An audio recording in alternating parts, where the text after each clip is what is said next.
Yeah, so hapa nilikuwa naongelea ujasiriamali taarifa na nikawa nimeweka wazi mtu ambaye ameniinspire anaitwa bwana Robert G. Allen. Robert G. Allen yeye kimsingi ni mbobezi wa mambo ya real estate na kitabu chake Multiple Streams of Income. Multiple Streams of Income.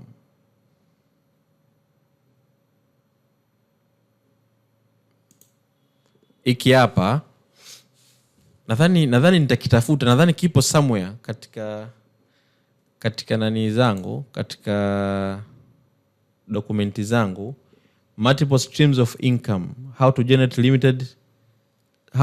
a lifetime of unlimited wealth. This is one of his book, lakini nadhani na kitabu kingine.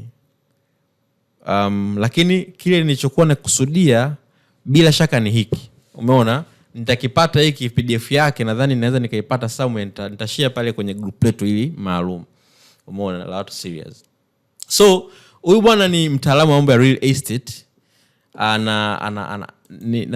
Sina kama yuko haya mavipi, lakini ni mtaalamu wa mambo ya real estate. Na moja katika statement zake alikuwa akisema kwamba anajikuta ule ujuzi ambao yuko nao katika hiyo industry real estate, kila mara anapojaribu kushare na watu wakiutumia unafanya kazi, watu wanapata matokeo. And that's the thing, kwamba kitu chochote ambacho unakijua kinakupa matokeo fulani positive upande wa economic, financial, upande wa kifedha, upande wa afya, pengine hata kwenye mahusiano. Na hata kwenye mahusiano nitatolea mfano wa rafiki yangu mmoja hivi.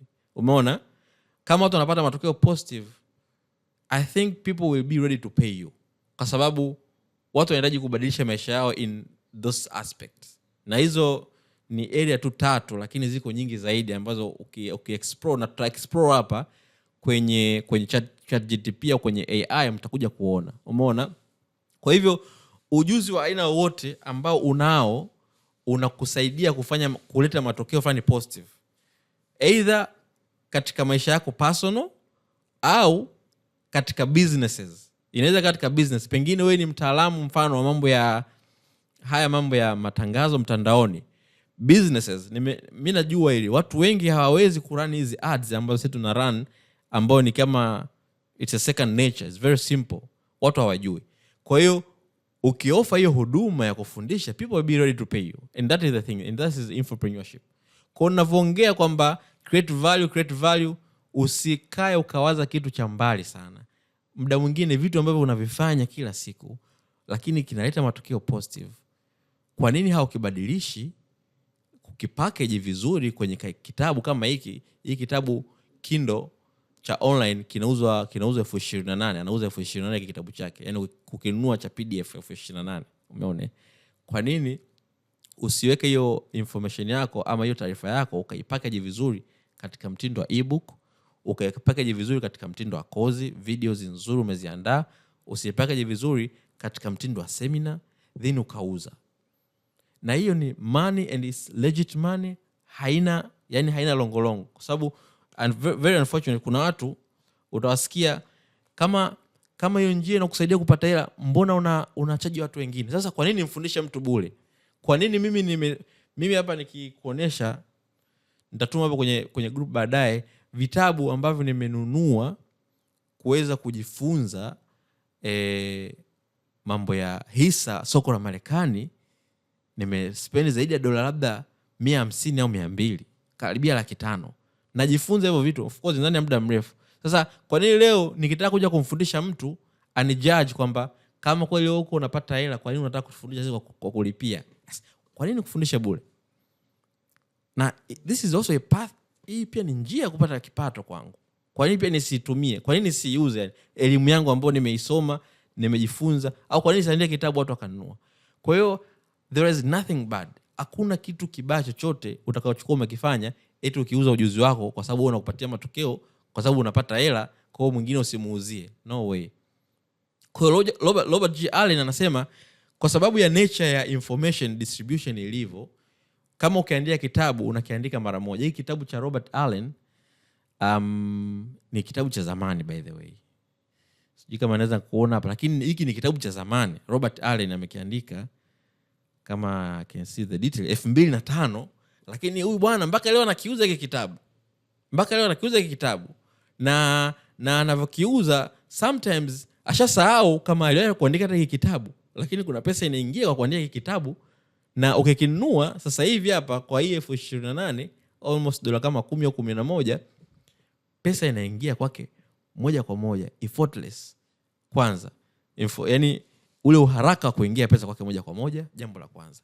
Lakini pia uharaka wa wewe kupata bidhaa unayoinunua kutoka kwa mtandaoni. Kwa hiyo jambo lingine ambalo la muhimu sana ambalo linafanya infopreneurship katika zama hizi iwe moja katika njia nzuri sana za kufanya za kujiingizia kipato. Kwa sababu katika vitu ambavyo wateja wanajali sana wanapofanya manunuzi ni uharaka wa kufikishiwa ile huduma.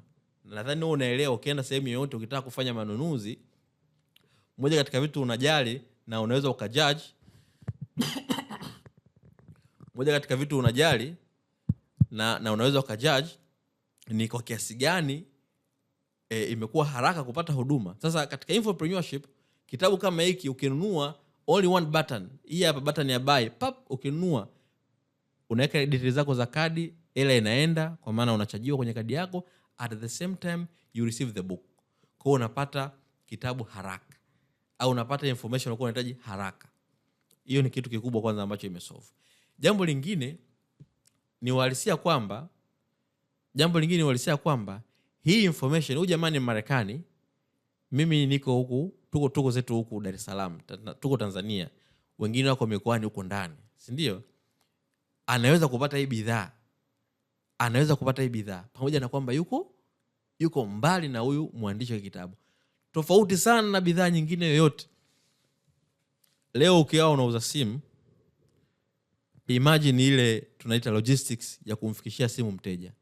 Kwanza inakuja na changamoto ya maswali. Sasa inakuwaje? Nitume mimi hela kwanza au nitumie bidhaa kwanza? Those kind of questions zipo sana mtandaoni. Kama unauza online, you know this struggle. Inaanza kuwa changamoto. Mteja hakuamini, hakutrust. Umeona? Haya. Ile logistics ya kuiship ile bidhaa, let's say from China all the way mpaka Tanzania, muda ambao unasubiri, umeona? Mrefu sana, almost 2 months. Ikipungua sana siku 45. Bidhaa mpaka unaipata, mpaka inafika kwa mteja, yani it's a struggle. Lakini vile vile angalia kiasi cha faida ambacho unaweza kukipata kwenye bidhaa hii ya information. Ukishaandika kama ni kitabu, ukishaandaa ni course, either ni course, ina maana zitaendelea kukupa kipato bila hata kujiuliza kwamba uliingia gharama gani kuweza kuandika ama kuandaa hiyo content. Kwa hiyo unakuta kama unauza huduma mpaka labda mfano tu 10,000, unakuta karibia 9,000 nzima, 90% ya ile price ni faida. That's a game changer. Umeona? Mimi kuna kozi yangu nilikuwa nikiuza, by the way nitai-update baadaye, nitakuja kuuza tena baadaye, ya mambo haya ya stock trading. Nilikuwa naiuza kozi mpaka 150,000. Umeona? Nimeuza mimi mentorship mpaka 500,000. Mentorship, watu wana bootcamp, mtu anakuja ofisini na mfundisha ndani ya wiki moja, ndani ya siku 5, kuanzia Jumatatu mpaka Ijumaa. Tumemaliza the whole program, mtu analipia 500,000 anaenda. I have done that. Umeona? Kwa nini? Is infopreneurship knowledge. Hii knowledge nilokuwa nayo inaweza kubadilisha maisha ya mtu in any way positive. Yes it can. Then go in. Kwa hiyo sasa swala lilokuwepo hapa ni kwamba watu wengi wanajiuliza, sasa inakuwaje naanzia wapi? Haya, sasa inakuwaje unaanzia wapi? Sehemu ambazo mimi nimeziainisha ambazo nasema ni money mountains. Hata hao mabwana wakubwa wanazisema. Za kwanza ni hizo 3. Watu wana shida kwenye mambo ya fedha, mambo ya finance. Watu wana shida kwenye mahusiano, kwenye mapenzi. Watu wana shida kwenye mambo ya kiafya. Umeona? Hayo ni maeneo 3 makubwa ambayo ukizama ndani unaibuka na niche yako. Kwa sababu those are oceans, very big oceans. lakini lazima uwe specific. Mfano labda kwenye mambo ya fedha, umeona, lazima uwe specific. Okay, sawa, wewe unasaidia watu labda wapate kipato, waongezeke kipato. How? Yani unafanya hivyo kwa njia gani? Mfano mwingine anafanya hivyo kupitia labda elimu ya uwekezaji kwenye real estate kama anavyofanya Robert G. Allen, my mentor. Umeona? Mwingine anafanya hivyo kwenye mambo labda ya hisa kama ninavyofanya mimi. Mwingine hisa za Tanzania. Ukisema hisa za Tanzania maana that is a niche. Kwa hiyo wewe una target specific watu ambao wako interested jinsi ya kukuza mitaji yao labda kwenye soko la hisa la Tanzania. That is the niche. Mimi niche yangu specific watu wenye kutaka kukuza labda mitaji kwenye soko la hisa la Marekani. I'm very specific. Umeona? Soko la hisa la Marekani. Ukiniuliza kitu chochote kuhusiana na soko la hisa la Bongo, silifuatilii. Umeona? Silifuatilii. It's not my business. I'm focusing on stock market in the United States of America. Labda mwingine amefocus na hayo mambo ya mauzo. Umeona bwana? Kuna watu huko mitandaoni, they are very good at selling. They are focusing on helping business how to sell. Mwingine anafikiria jinsi gani kuzisaidia biashara kukua, labda kimauzo ama kukua expansion kutoka kuwa duka moja kuwa maduka mawili kuwa maduka Tanzania nzima. That's the knowledge, guys. That is the knowledge, that is a skill, and somebody can sell that skill in different ways. Anaweza kaiuza katika njia ya kitabu, anaweza kaiuza katika njia ya kozi. Na by the way, hizi kitabu, kozi hizi mara nyingi huaga front end offers. Ni offer ndogo ndogo, kwa sababu kitabu huwezi kuuza laki. Unauza bei ndogo ndogo ya kawaida. Lakini kuna zile back end offers, mentorship, consultation, inadumu ndani ya muda miezi 3, miezi 6, mwaka mzima, unahakikisha mtu anapata matokeo. Kwa mtu ataanza kusoma kitabu, atatazama kozi, lakini bado anahitaji huduma zako. Anahitaji apate matokeo zaidi. Unaweza kumuuzia consultation. Maana unakuwa naye bega kwa bega. Kama kweli unazalisha hayo matokeo, msaidie bega kwa bega azalisha hayo matokeo. Sasa ukiweza kupata watu 2, 3, 4, 5, 10, umeweza kuwasaidia wapata matokeo positive. Waka spread the word. Wakawaambia watu wengine, bwana, nimeweza kuongeza kipato, nimeweza kuboresha mahusiano yangu, nimeweza kuboresha afya yangu kupitia huduma ya mtu fulani, consultation nimefanya naye miezi 3, miezi 6. Then you are good, man. Watu watakurefer, people will come back to you. Watakuja watu ambao hata hujawahi kuwatafuta kwa ajili ya huduma yako. That is infopreneurship. One of my friend, maybe unamjua, anaitwa Amos Nyanda, by the way. Is my friend. Not very close, lakini tunajuana hivi. Tulikuwa pamoja katika, useme pamoja katika kuhamasisha na nini mambo ya infopreneurship by the way. Kwa jukwaa la X la Twitter kitambo hiko. Mimi baadaye nikawa very slow Twitter, nikawa nimefocus kwenye mambo yangu mengine. Umeona? Is doing great. Anafanya vizuri katika mambo ya mauzo. Great, ana vitabu, ana kozi, ana mentorship. He has got everything and is doing good, is making good money.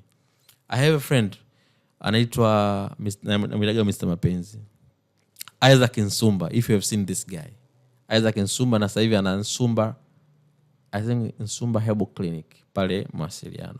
He is doing great. Yeye amefocus zaidi kwenye mambo ya mahusiano. Baadaye akaja kufanya cross selling, akachip in mambo ya madawa ya kuongeza nguvu za kiume, madawa ya nini yupo huko. Umeona? Lakini ameanzia kwenye mambo ya mahusiano, consultation. Unaona? Na huduma katika vitu kama hivyo. Ukitafuta huko Joeli na Nauka, sasa hivi ni mheshimiwa waziri naye. Is basically infopreneur. Mhamasishaji, anashare madini yake na nini. Watu, I believe a lot of people changes their life through his writings. Kupitia vitabu vyake watu wanabadilisha maisha, wanabadilisha mitazamo. Those are values. Sometimes kumbadilisha tu fikra mtu alikuwa akiwaza hivi jambo fulani anaanza hivi, that is value. And people are selling that. Okay, sijui, lakini naamini ukisoma vitabu vya Joel na Nauka vingi unakuta ni maelekezo tu, wanakuambia fanya hivi, fanya vile. Umeona? Mfano, timiza malengo yako, wanakupa mbinu za jinsi ya kutimiza malengo yako. That is value. Jinsi gani unaweza kuweka akiba, mwingine hajui. That is value. Sijui umeona? So kuna vitu vingi sana, au kuna value za namna nyingi sana ambazo unaweza kuzalisha. Sasa swali lingine linakuja, your delivery. Yaani ufikishaji wako upo vipi, una ushawishi kiasi gani, ama unaweza vipi, kwa sababu sio sawa una ushawishi kiasi gani, unaweza vipi kujitengenezea ushawishi.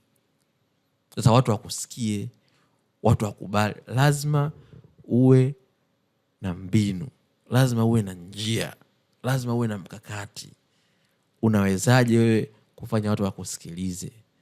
Of course people will listen to you so long as whatever you are saying, whatever you are telling them, guys, it add value into their life. Na mimi bahati nzuri kwenye content zeni hizo share, I was very honest. Na you guys, you are seeing this, I'm doing this in front of your eyes. Mnakiona hiki kitu nakifanya. Kile nilichokisema kwenye group, kwenye video zangu, is exactly what I'm doing. Kwa nini? Na kwa nini it works? I believe I offer value. I believe what I'm saying, what I'm telling you guys, kwa namna fulani inabadilisha maisha yako. Kwa namna fulani unanielewa, unanisikia. Na unaanza kuona opportunity ambazo zilikuwa mbele yako lakini ulikuwa uzioni. That is value. I think, mbona brother anachokisema, mbona anaweza kufanya kitu fulani mimi? You pack it. Kuna watu wanauza mpaka jinsi ya kuuza maji.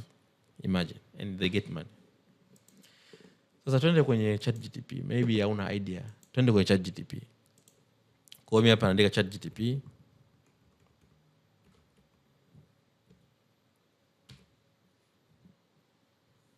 Yaani mtu anaandika kitabu jinsi ya kuuza maji na anakiuza. It's amazing. So ChatGPT kila mtu anaijua. Kwa hiyo you just open it. I think ndio hapa hii. Bila shaka. Sije kawa. Yeah. I think this is ChatGPT. Nime login. Kwa hiyo kwenye ChatGPT itabidi login, I think, to have your account. All right. It's in. I mean. I wanted to make sure. So nime login kwenye account yangu ya ChatGPT na hapa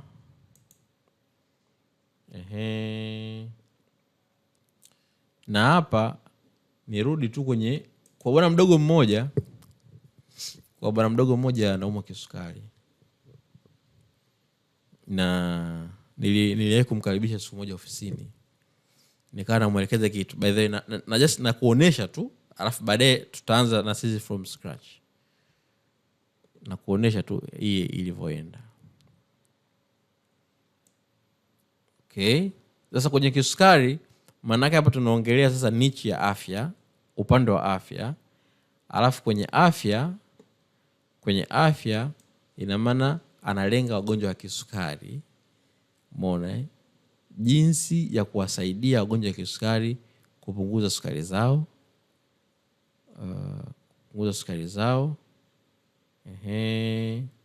Lakini vile vile na lifestyle kiujumla, kuwabadilishia lifestyle.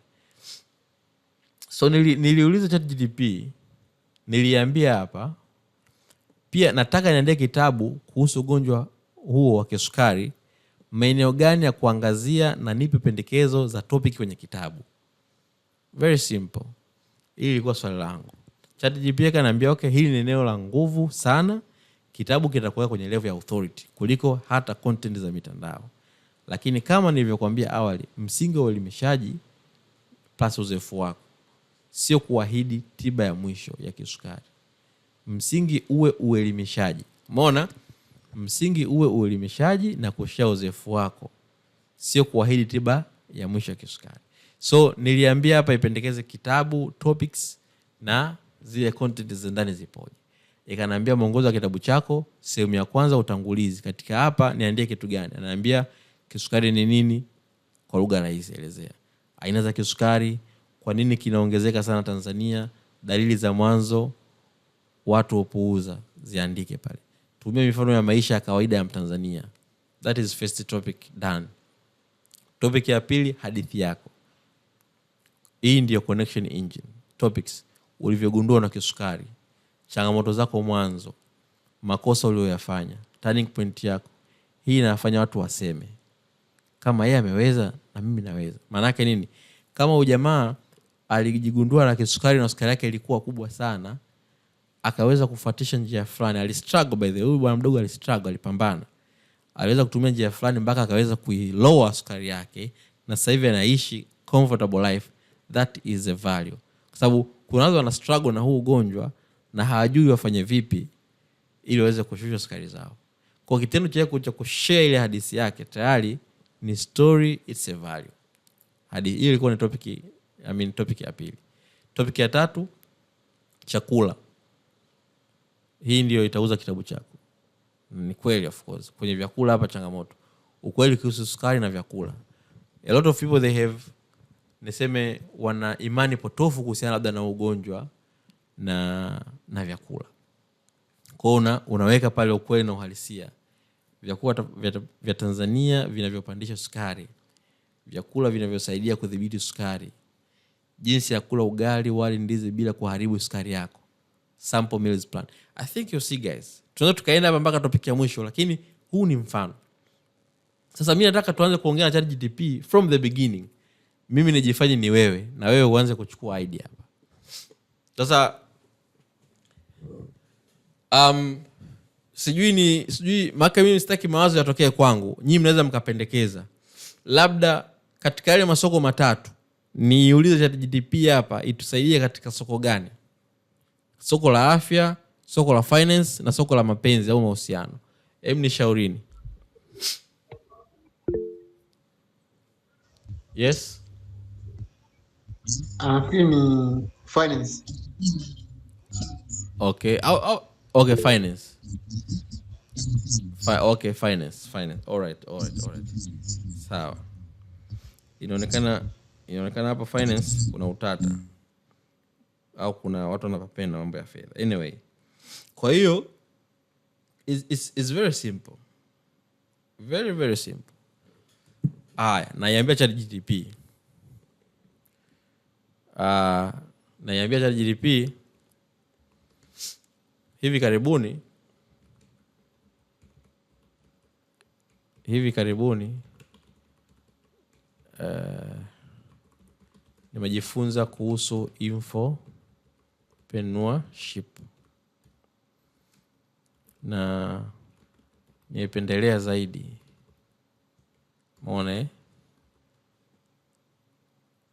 kuandaa maudhui katika niche ya finance. Unaweza kunipa idea za subniches za finance ili niwe pekee sokoni? Kwa hivi karibuni nimejifunza kuhusu infopreneurship na nimependelea zaidi kuandaa maudhui katika niche ya finance. Unaweza kunipa idea za sub niches kwa sababu finance kitu kipana. Kwa hiyo katika finance na nielezee sub finance nieleze, naomba unaweza kunipa idea 10. Sasa niandike idea 10 za sub niches za finance ili wapekee sokoni. Napiga enter.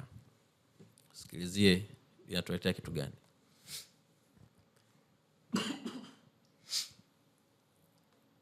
Haya. So ChatGPT inaniletea nani hapo? Subniches. Kwa sehemu ya kwanza, subniche ya kwanza ambayo mtu anaweza kaijaribu, mfano personal finance kwa vijana wa kipato cha chini, entry level earners. Focus inakuambia focus watu wanaoanza kazi au biashara ndogo. Ina maana this is kind of your market. Kwa bwana, okay, unataka kwenye mambo ya finance, subniche ni mambo ya personal finance, na inakuambia ChatGPT ufocus na watu au biashara ndogo. Umeona? Content zako jinsi ya kusevu hata kwa mshahara mdogo budgeting rahisi. Unique angle, how to survive and grow on 300k to 700k salary. Umeona jinsi ya kusave hata kama mshahara wako mdogo. Una save vipi? Hata tunajiuliza maswali. Bwana, kama mshahara wako mdogo, kama mtu unapata ndogo, una survive vipi? Kwa how to survive and grow kwa huo mshahara. That is the niche. Tunaweza pia tukaiuliza sasa kuhusiana na hii niche specific. Nadhani tutafanya hivyo. Vitu gani vya kufanya? Lakini tuendelee kwanza. Namba 2, finance kwa freelancers and digital earners. Focus watu wanaopata pesa online, forex, freelancing, content creation. Ina maana hapa anaelezea kwamba unaweza ukaani una focus kuwaelekeza watu jinsi ya kupata pesa kupitia majukwaa ya mtandao au kupitia mtandaoni. Moja katika hizo ndio mfano anasema forex. Mfano mimi ningesema pia labda ndo mambo ya stock market, mfano freelancing, umeona? Mfano content creation. Content, taxi, saving, reinvestment. Umeona? Hizo ndio aina za content ambazo labda angekuwa nazo. Unique, wengi wanapata pesa lakini hawajui kumanage. I think that's something that's real. Haya, micro investing kwa Tanzania. Focus uwekezaji mdogo, hata 5,000 mpaka 50,000. Hivi mtu akiwa na 5,000 mpaka 50,000 anaweza vipi akaiwekeza hii hela? Mimi binafsi sijui. ChatGPT inaweza kanisaidia labda kunipa mwongozo. Mifuko ya uwekezaji, bonds, SACCOS. Unique, kuvunja dhana kuwa uwekezaji ni kwa matajiri tu. That's also true. Topic mambo katika mambo ya finance hizo hapo. Haya, business finance kwa small entrepreneurs, side hustles, money system. Focus kuongeza income streams. Pengine tukafocus na hii labda. Mfano side hustles. Kuongeza income streams. Content, how to build multiple income streams. Unique, mfumo system badala ya ideas. Yes. I think tunaweza tukadive deep katika hii namba 8. Subiri tumalizie faith based finance. Kwa mfano Islamic finance and Christian finance principles. I have seen a lot of books the Islamic finance, watu wanauza vitabu vya mambo ya Islamic finance. Financial discipline challenges, actionable content, 10-day no spending challenge, save 100k in 2 weeks, unique interactive plus viral potential kubwa. So tumeona kwa very simple question ChatGPT imetuletea ideas 10 ambazo unaweza ndani yake ukaweza kudive in kuweza kuzalisha maudhui yako. Sasa hapa mimi nadhani ninachagua hii side hustle in money systems. Tuiambie ChatGPT tuiulize tunaanzia wapi. So asante kwa majibu mazuri. Nimependelea zaidi namba 8. Side hustle plus money system.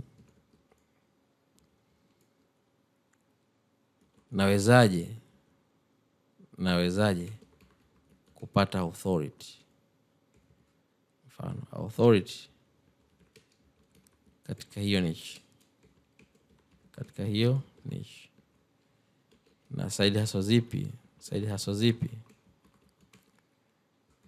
zinaweza kumsaidia kijana, kumsaidia kijana. Nitajie 5. Tuende kazi.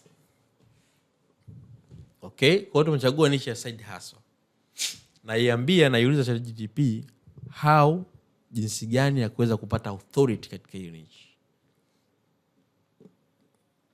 Anasema document journey yako. Usiwe mwalimu tu, kwa mfano onyesha unavyoanza side hustle, mapato ya kwanza, makosa unayofanya. Hii ina build trust kuliko theory. I think this is important. Yani mimi nitakuja kuambia baadaye a lot of mistakes I have been made kwenye soko la hisa mfano.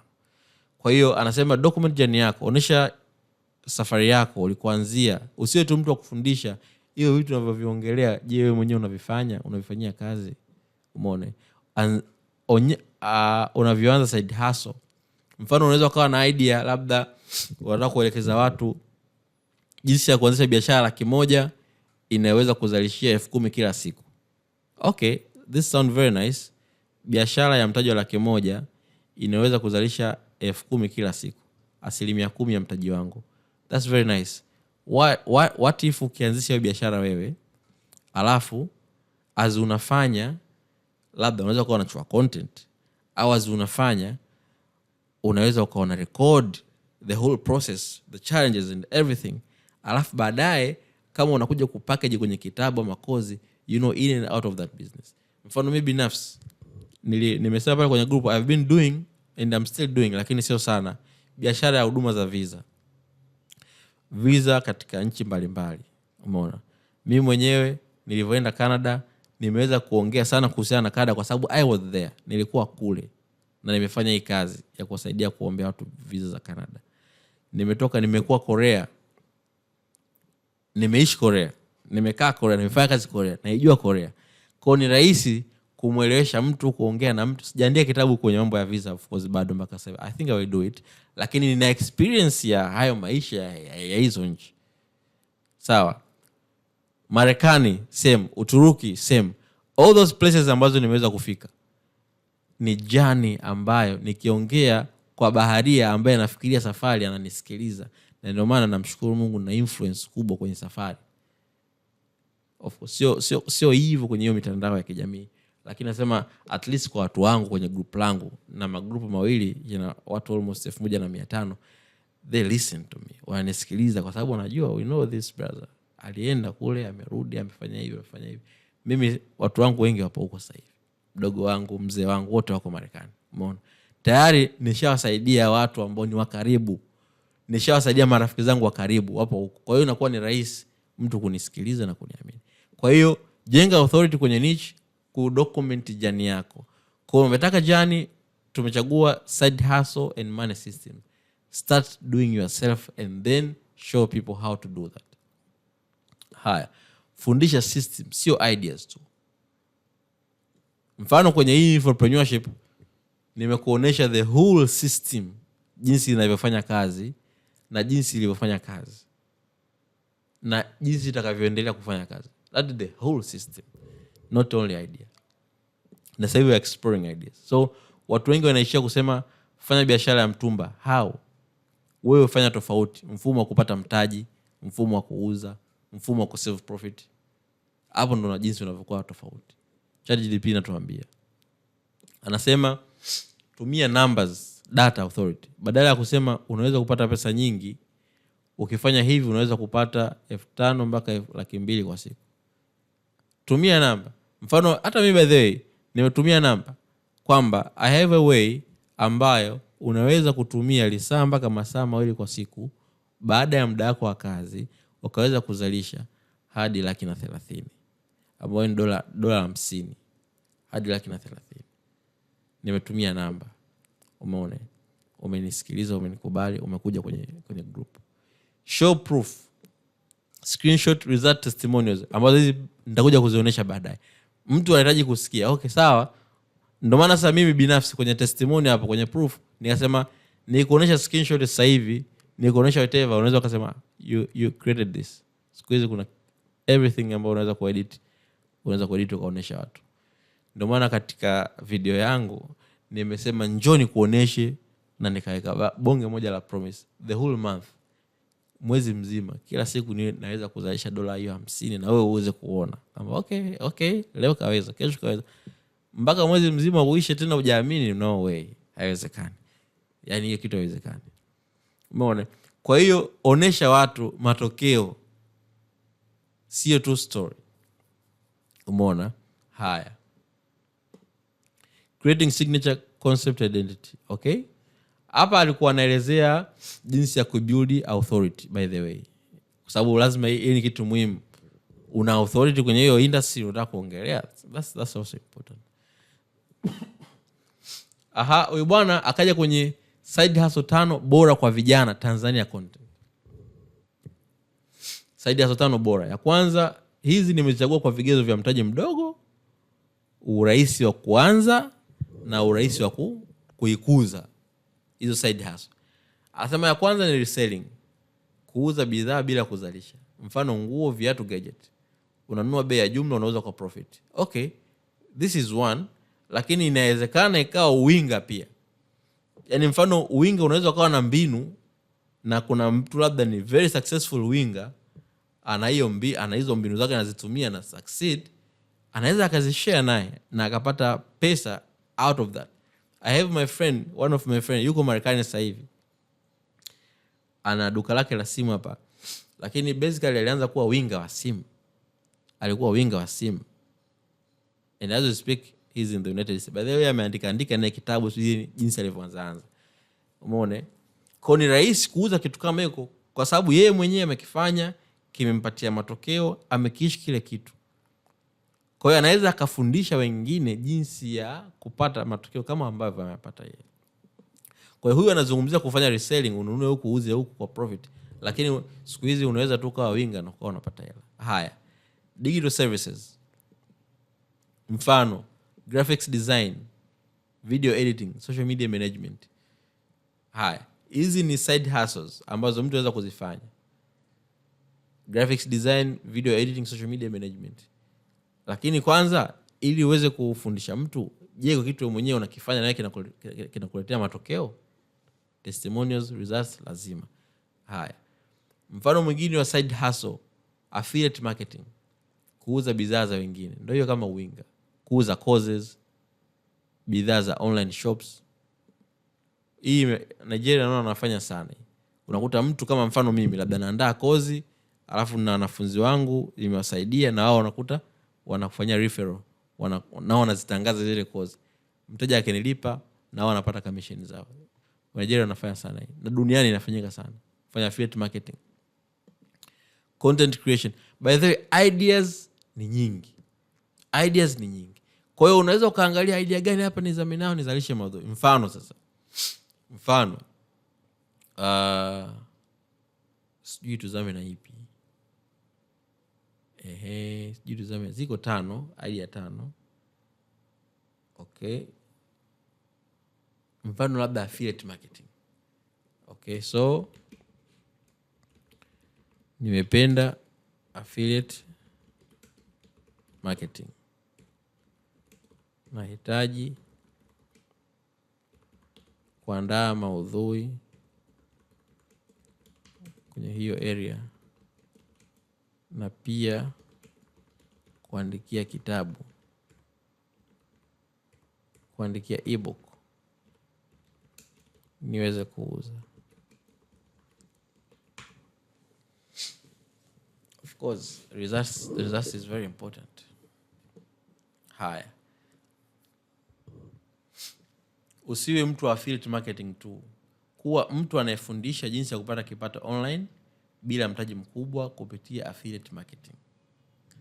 Mtu anayefundisha jinsi ya kupata kipato online bila mtaji mkubwa kupitia affiliate marketing. Hii inavutia wanafunzi, vijana, watu wa kipato cha kawaida. Positioning, content strategy, jinsi ya kuandaa content strategy. Education, kujenga trust. Umeona, kujenga trust. Affiliate marketing ni nini? Una share hizo information. Mfano, jinsi ya kuanza biashara bila mtaji. Platform gani zinapatikana Tanzania za affiliate? Wataanza na video fulani, unakiingiza sokoni. Pila ya pili, proof, kuonesha inawezekana.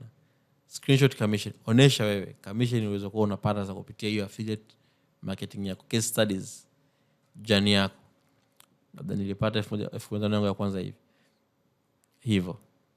Step by step actionable, jinsi ya kuchagua product ya kuweza kuifanyia affiliate marketing, jinsi ya kuandika captions zinazouza, jinsi ya kupata traffic. Hii ndio itauza ebook yako. Umeona? Jinsi ya kuchagua product. Watu hawajui. Wanataka kuingia kwenye soko la affiliate marketing. Unaweza vipi? Unaanzaje kuchagua bidhaa? Unataka kuanza kwa caption zinazoweza kufanya ushawishi wa mauzo. Unaweza kupata traffic. Traffic ndo watu wengi waone bidhaa, watu wengi wakutafute, watu wengi waje. That is a traffic. Mfano, siku hizi tunatumia hizo Facebook ads. Umeona? Tunatumia hizo Facebook ads. You pay Facebook, wanalipeleka tangazo lako mjini. Mimi mpaka saizi hapa nimetumia, naangalia hapa kwenye simu yangu, nimetumia dola almost 35. Dola 35. na group langu sasa hivi, ili group letu sasa hivi lina watu 829. Dola 35 mara 2600 35 ni kama ni 91, inakaribia laki, lakini tayari platform ina watu 829.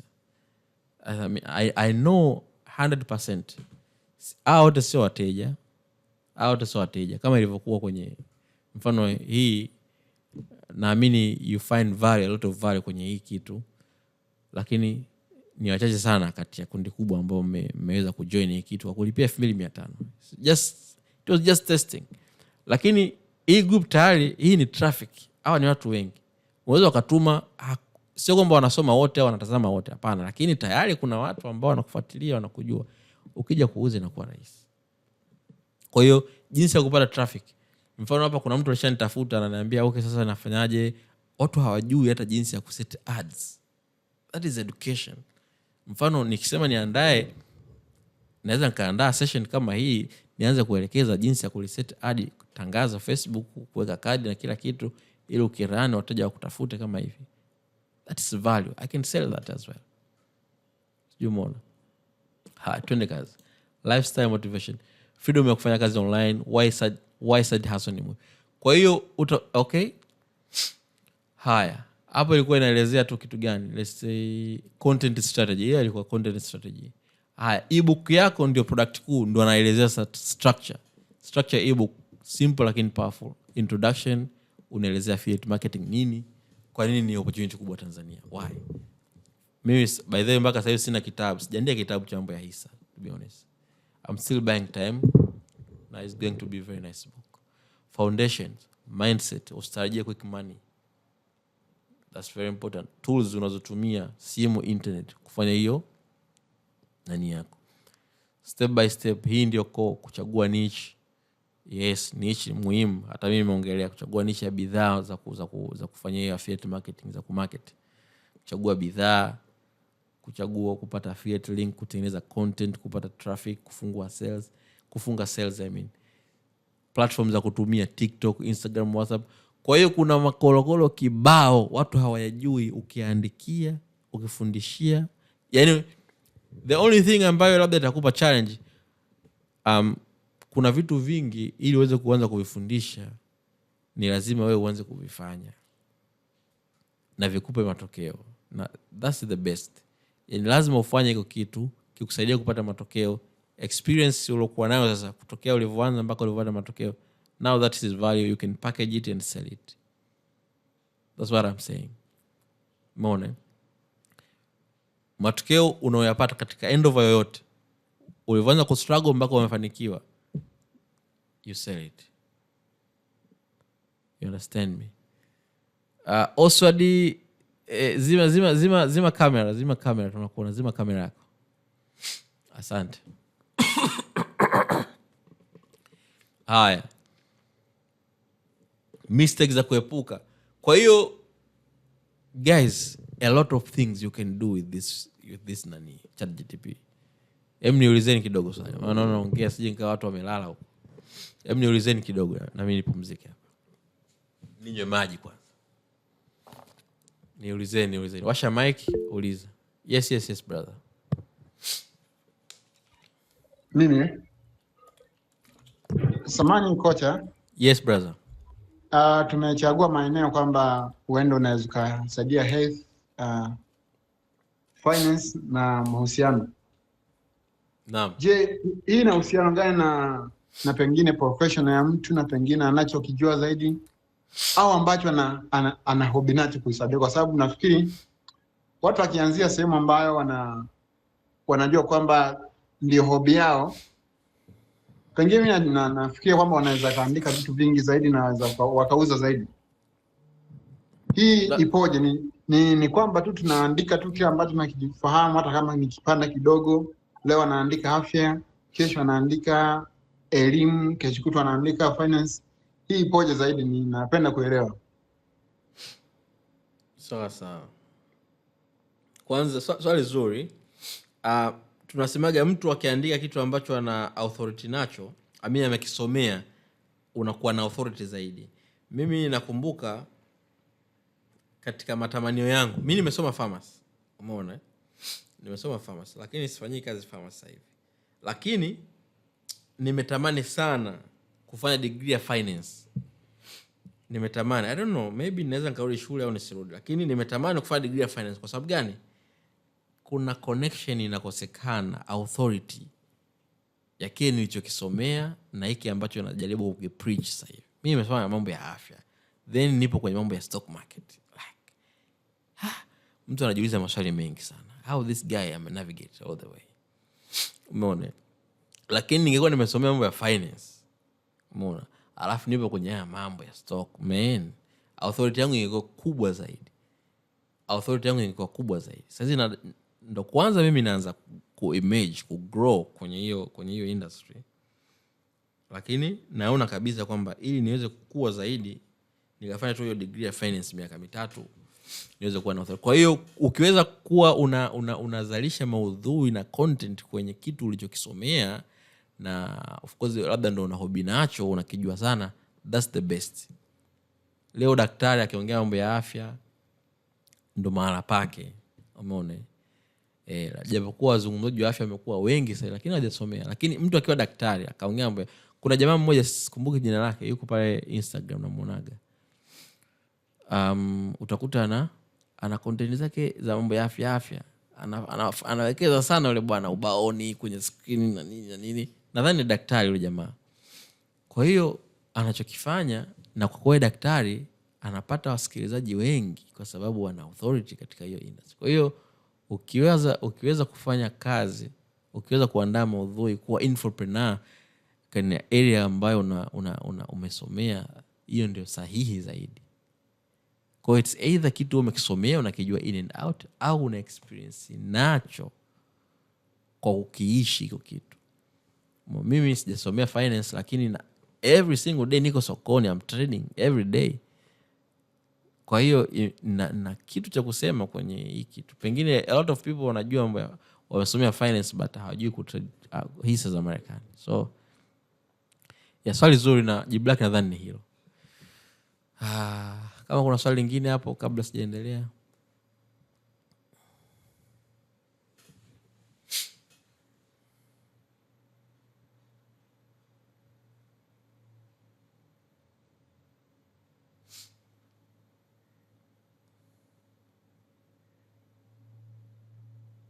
Alright, inaonekana hakuna swali.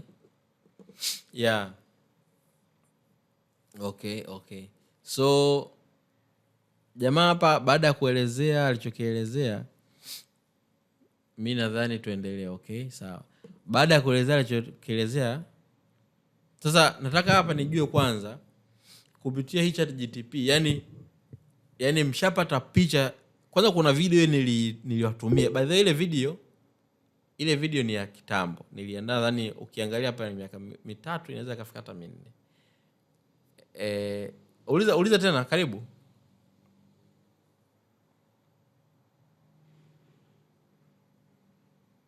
Okay, nadhani alichagua bahati mbaya. Anyway, au unauliza? Ndio. Okay, karibu.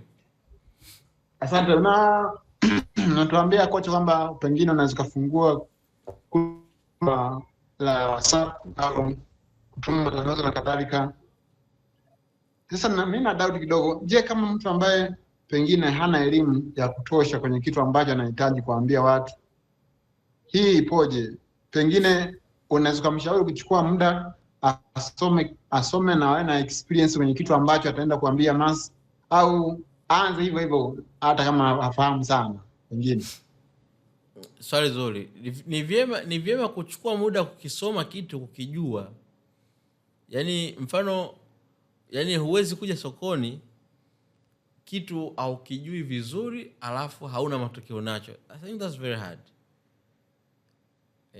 Mfano mdogo, wakati namuelekeza kijana wa juzi aliyokuja hapa na sukari, yeye sio daktari, lakini anauishi ugonjwa wa sukari. Nadhani miaka 2 au 3, na sukari yake iliwahi kuwa juu sana, na sasa hivi iko sukari ya kawaida kabisa, na ananiambia anakula anachokitaka. Of course anatumia insulin. lakini sio jambo dogo hilo. Kwa hiyo yeye hajasomea kile kitu, lakini at least ana experience nacho, anakiisha, anaishi ule ugonjwa. Tena anaweza akamzidi daktari authority kwenye hiyo area. Daktari amesomea na nini, lakini daktari ataeleza tu mambo kwenye vitabu, hujui ugonjwa au struggle zake, haelewi. Haelewi. Umeona bwana? Haelewi. Kwa hiyo kuna muda mwingine unakijua kitu kupitia experience yako ya kile kitu, na sio kwamba labda ulikisomea shule. Umeona? Au labda ulikisomea vitabu. Umeona? Na of course yani kuna vitu yani hakuna mara utafundishwa. Inakuwa sijui yani inakuwa ni product ya yani mazingira yalivyokuseti huko, yalivyokuseti vile vile, umejikuta kwa kitu unacho, umejifunza, kimekaa ni chako.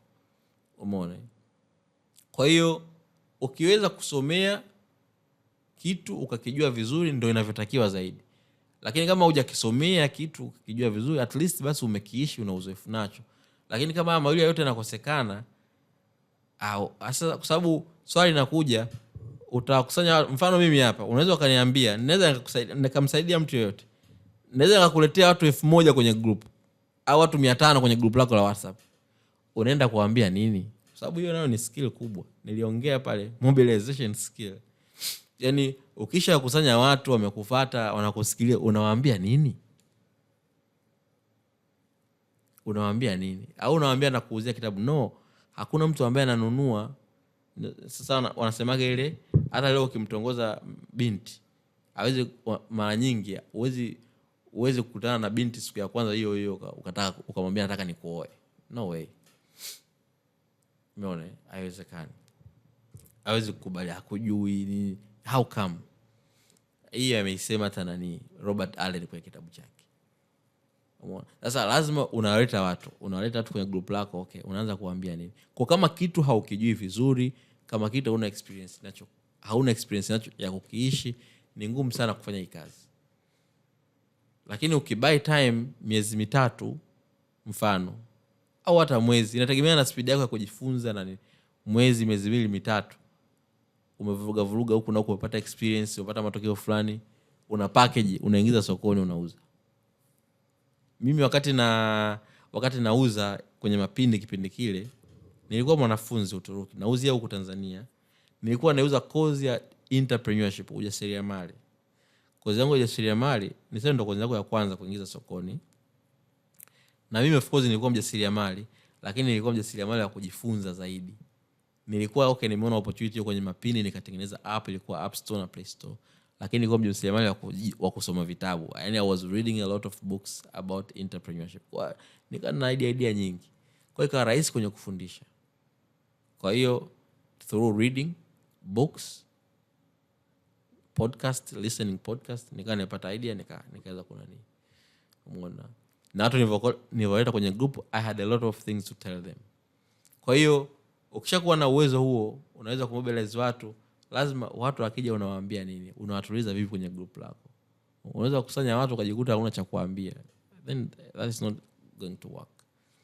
Kwa hiyo kabla haujaiva, kabla kitu hujakijua vizuri, hujawa na experience nacho, usianze. Buy your time. Tafuta soko lako vizuri, hakikisha soko lako lina watu wenye kuweza kulipia, maana hii changamoto nyingine. Unaweza kutafuta soko kama ambalo tulitafutaga sisi la wanafunzi wadogo, mtu hata smartphone hana, kununua kifurushi shida, yani ile bidhaa ikawa shida sana kuipeleka sokoni kwa sababu hiyo. Kwa hiyo lazima uwe makini kwenye vitu. Kuna swali lingine? Mimi na swali hapo. Naam, karibu. Nitaka nijue hii ChatGPT tuliyoitumia hapa kwenye session ndio the same na ile ChatGPT tunayoitumia kuuliza maswali, labda ile application yao kuna utofauti? Nadhani ndio hiyo, si ile OpenAI. No, I don't know kama ndio hiyo, lakini kuna ChatGPT ambayo unaweza ukadownload Play Store then ukaendelea nayo. Natarajia ndio hiyo. Sidhani kama ni mpya. Ni ile. Okay, sawa. Yeah. Pia hii ina program ya kulipia hii ChatGPT? No, hii natumia mimi mpaka sasa hivi hapa, hizi information zote natupa ni bure. Aha. Zote hizi ni bure. Sawa. Lakini inayo subscription yake ya kulipia, mbona ina nani, inatoa mainfo zaidi, inatoa taarifa zaidi, ipo. Lakini hii tunatumia sasa hivi ni bure. Kwa hiyo hii ya bure inatosha yani. ChatGPT Pro. Nadhani hiyo ya kulipia ndio hiyo Pro au Plus. Naona Get Plus. I think is a Plus. Yes. Kuna Plus pengine au kuna Pro pia pengine. Lakini hii ya bure pekee yake inatosha. Sawa. Kwa hivyo sasa unaona hizi AI manake of course inaweza kuandikia chapter nzima, the whole chapter. Tunataka tukaiambia hapa tuandikie. Lakini haitakiwi sasa wewe content yako yote hiyo ndio AI yani yani mwanzo mwisho, hapana. Yani mfano unaweza kuandikiwa chapter cha ChatGPT labda. Tutajaribu hapa. Lakini ni vyema sana yani yale maelezo yawe na lugha yako na sio lugha ya ChatGPT. Pengine maana ni ile ile, lakini tumia lugha yako kweli. Yani mtu akisoma anaona huyu ni mtu ananiambia, sio ChatGPT ananiambia. Kwa hiyo ni muhimu sana.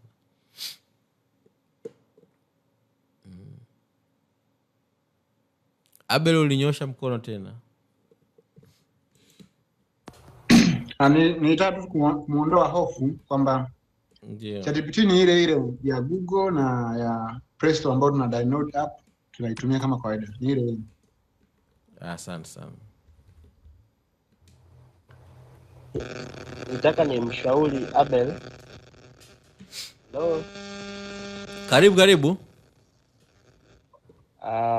Bwana Abel aliuliza hapo kwamba je, ni lazima mtu kufanya kitu ambacho hata hauna experience nacho au kile ambacho na experience nacho?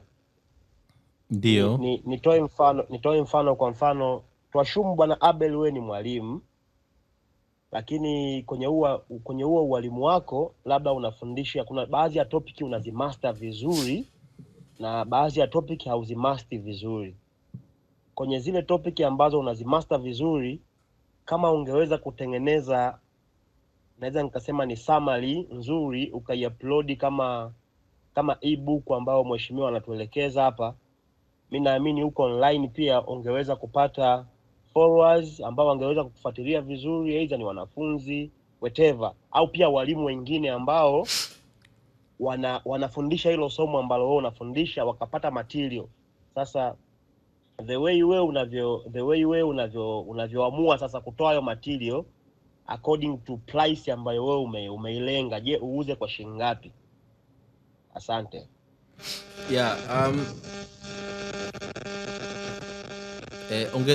Zima mic brother Samuel. Yes, asante. So umeshauri vizuri, na by the way mimi binafsi ningependa kusikia kama yani fani zenu, mfano mwalimu labda, afu to brainstorm idea ambayo unaweza kwenda nayo. Sasa kuna kitu hapa ambacho mimi hata sikiwaza umekileta, ambacho ni kizuri sana brother Samuel, kwamba mfano kama ni mwalimu labda, mfano notes. Naamini yani kuna walimu labda ni wavivu tu, hawana tu ubunifu, hawezi kuandaa notes zao. Ukawa umekuja na kitu hivi, notes fulani hivi amazing, very nice, ukajikuta unawauzia mpaka walimu ambao of course sio lengo lako, lakini unawauzia mpaka walimu. Uliwalenga wanafunzi, lakini mpaka walimu wengine wananunua. Lakini kwenye hili nilitaka kusema kwamba kwa mimi nilivyojifunza na experience niliyoipata, yani jitahidi sana utarget soko ambalo lina watu wenye hela ya kukulipa. Na katika soko ambalo ni paswa kichwa, naweza kusema la wanafunzi. Idadi yao inaonekana ni kubwa, ni wako wengi sana ukipiga hesabu za idadi, lakini unajiuliza, naweza nikawa access mtandaoni, naweza nikawaleta huku, wanayo pesa kulipia, vipengele vinakuja. Mimi naweza nikawapa idea au nikampa idea mtu mwalimu. Kwa mwalimu, mteja wako mzuri namba 1 ni mzazi wa mtoto. Mteja wako ni mzazi wa mtoto. na programu yako inaweza ikawa kumuhusu yule mtoto, kumsaidia yule mtoto kivyovyote vile atakavyokuwa, lakini kwenye hiyo education. Na hapa hii ni education niche sasa, au kwenye malezi, lakini mteja wako ni nani? Ni yule mzazi. Unamfanyia transformation mwanae. That is a value. You can sell that. Umeona? Mteja wako mzazi. Au unaweza kuwafundisha wazazi wenyewe jinsi ya kulea watoto wao. Umeona bwana? Unaweza kuwafundisha wazazi jinsi ya kulea watoto wao.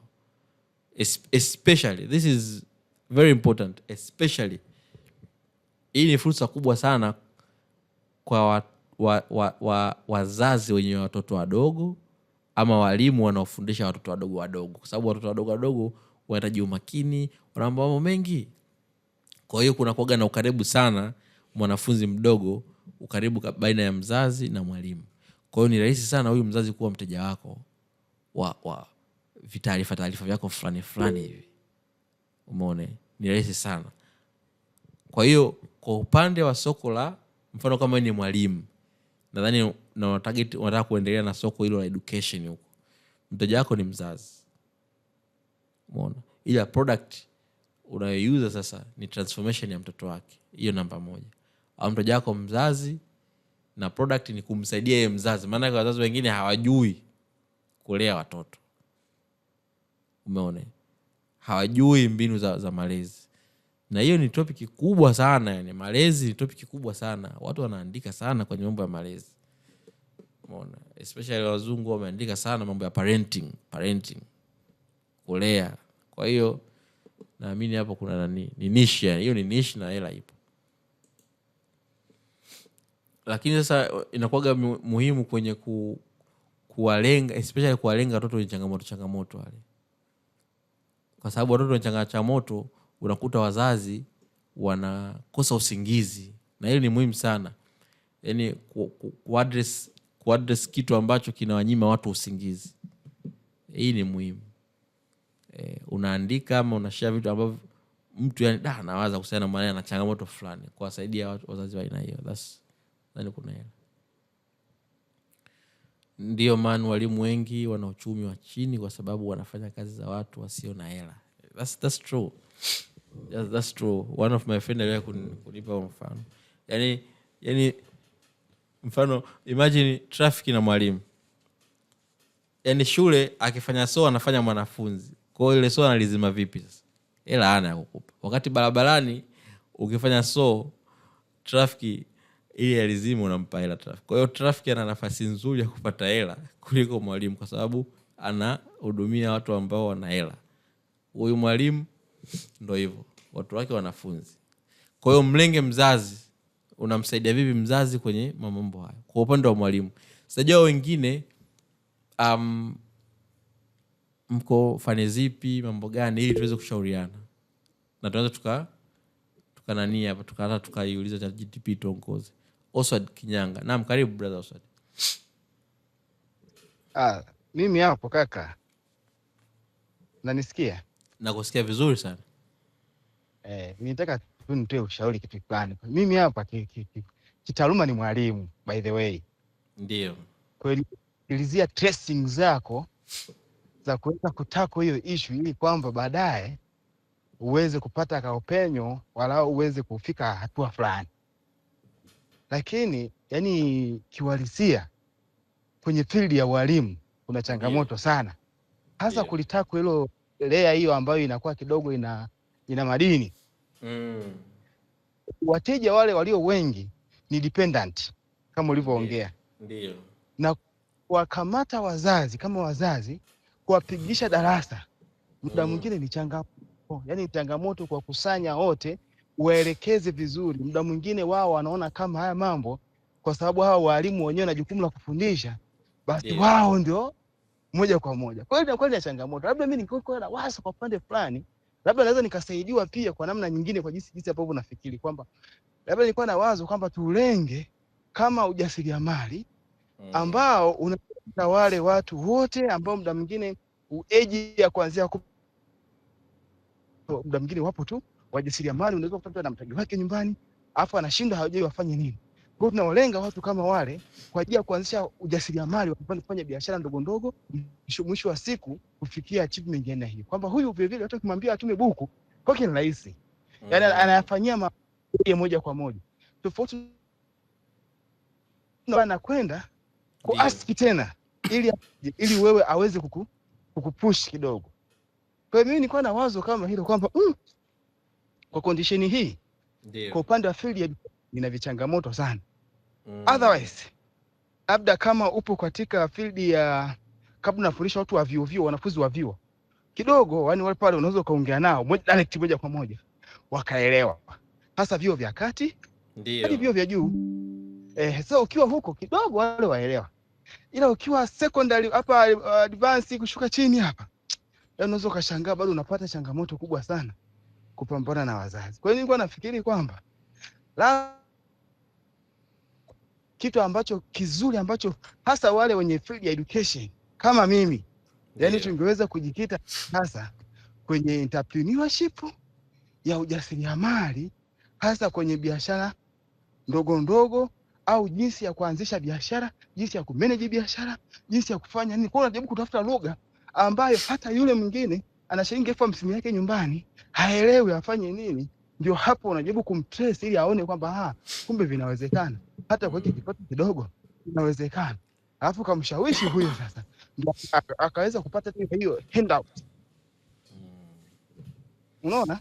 Sawa sawa. Ndio nilikuwa nafikiria, ilikuwa ni wazo langu tu mtindo. Wazo zuri, tunashukuru sana Mr. Oswald kwa mchango mzuri sana. Na to be honest, ndio maana hata katika zile niche zenye pesa utaona pale education haipo.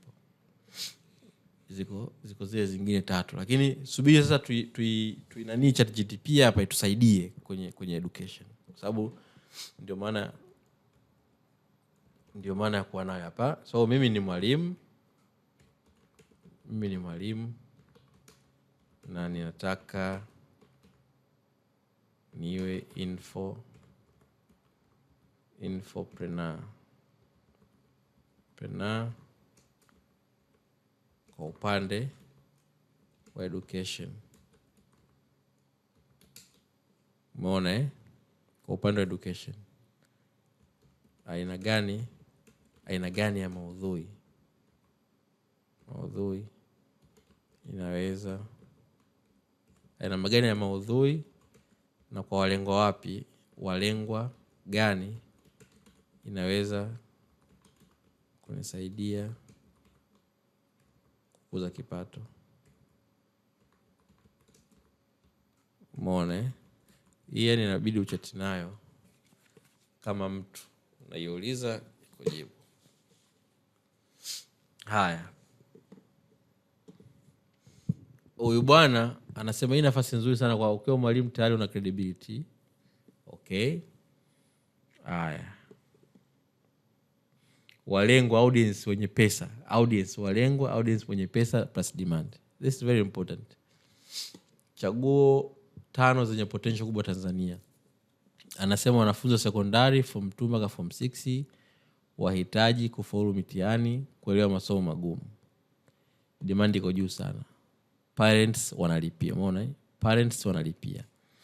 Twende. Wanafunzi wa vyuo, university student, wanahitaji kuelewa courses ngumu, kupata skills za ajira. I think hii part inaweza ikawa muhimu. Kupata skills za ajira. Watu wanaotafuta ajira wahitaji wa CV, interview skills, communication skills. Hii area.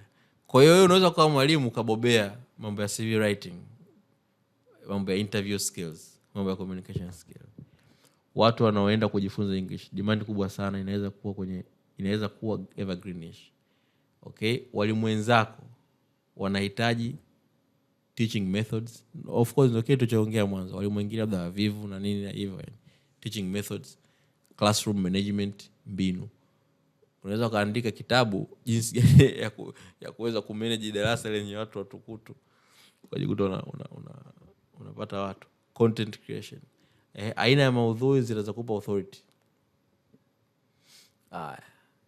Mfano asema explain like I'm 5. Rahisisha vitu vigumu. Okay, quadratic equation kwa dakika 2, exam focused content, study techniques, Study techniques. Yes, jinsi ya kusoma smart memory techniques. Hapa pia kuna hela hapa. Hii memory technique, jinsi ya kusoma smart. Unaweza ukaandika kitu hapa. Ukaweza ukazalisha maudhui tena wateja hao wanafunzi. Haya. Sasa kuna ubunifu fulani mtu anaweza inabidi awe nao sometimes kulingana na aina ya market yake. Mfano kama soko ni la wanafunzi kama hivi yani hauwezi kuwafikia katika hizi njia tunazozungumza za kidigitali. Yani wanafunzi wako unakutana nao. Unaweza ukawa siku hizi kuna vitini vile. Yani unaandika mfano study technique kwenye kitini kidogo hivi. Ukakiuza. Nao ni ujasiriamali taarifa mwisho wa siku. Ukaona vizalisha vile. Vitini vinaitwa vitini. Mistakes content. Makosa 5 yanayokufanya ufeli. Usifanye hivi wakati wa mtihani. Umeona? Kuna technique za kuapproach mtihani. Step by step guides. Jinsi ya kuandika essay nzuri. Yes. Unaweza kuandika kitini tu jinsi ya kuandika essay nzuri na mifano. Ukauza 500, 1000. Gharama yako ni kutoa copy tu. Jinsi ya kujibu maswali ya theory. I think yani zote hizi ni idea. Jinsi ya kutengeneza kipato important. Njia 5 za kipato, ebook kama ulivyopanga tayari. Mfano jinsi ya kufaulu NECTA bila kusoma sana. English for beginners. Ya kwanza. Page WhatsApp au Telegram group. Unakuwa unafundisha daily. Ukaanzisha group lako la WhatsApp. Sasa hii ndio inakuja changamoto ya kwamba wanafunzi wengi changamoto inakuja hawana device. Lakini just in case ndo unakuwa wanafunzi ambao wana hizo nani device, maana yake aina kama hii. Unafundisha daily, unatoa notes, support na nini, maelekezo na mentor. Online courses, record video, structured learning, high income potential. Hii ndio kitu tulichokuwa tukifanya sisi. Private coaching. Unakuwa one-on-one, small groups, premium pricing. Hivyo, unaona premium pricing. Affiliate marketing, unachanganya na ulichopenda. Kuuza vitabu, kozi, tools za kielimu. Mfumo wa content unaouza, short video kwa siku, positioning yako. Yani I say it's a lot of things. Kwa hiyo kama ni mwalimu na ungependa kuzama zaidi kwenye hiyo ni soko lako la education, a lot of things you can do. And a lot of things you can brainstorm with ChatGPT na kukushauri ukajua wapi kuanzia. Yeah, kwa hiyo kwa upande wa mwalimu nadhani labda kama unaweza ukaniambia kitu hapa niulize zaidi ili tuweze kupata idea zaidi.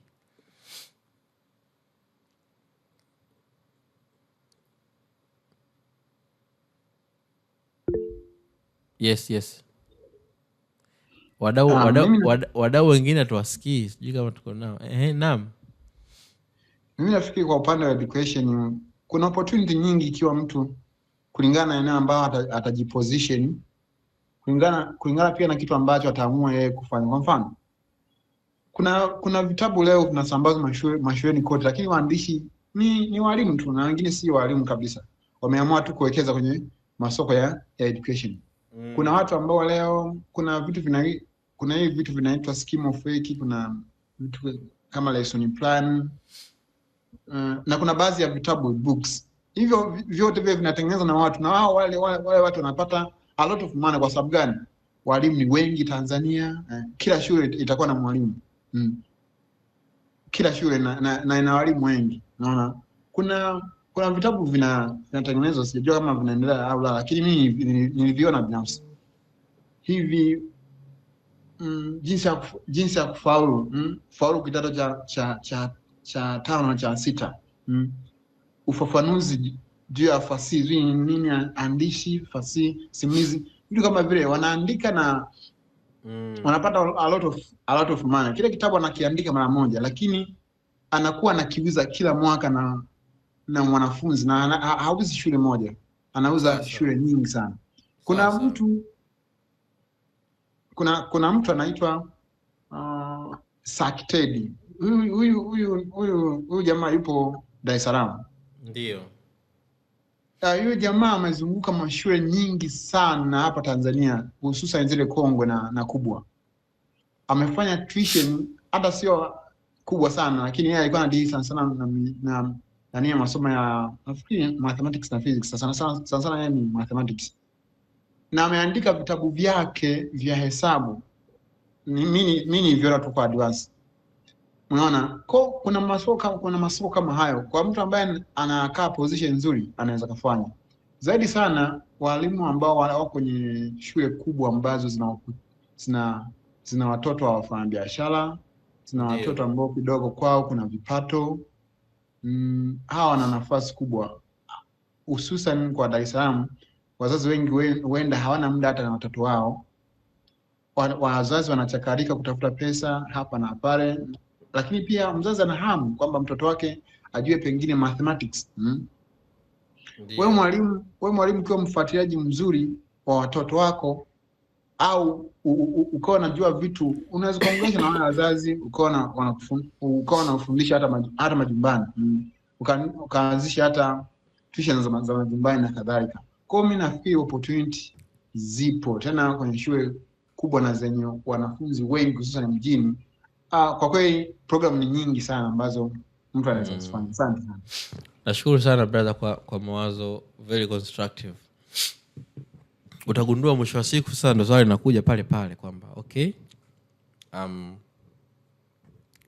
mbinu, idea, kila kitu kitakuwepo, lakini kinachotofautisha mtu anayefanikiwa na asiyefanikiwa ni action na kuingia kazini, kufanyia kazi yale mawazo.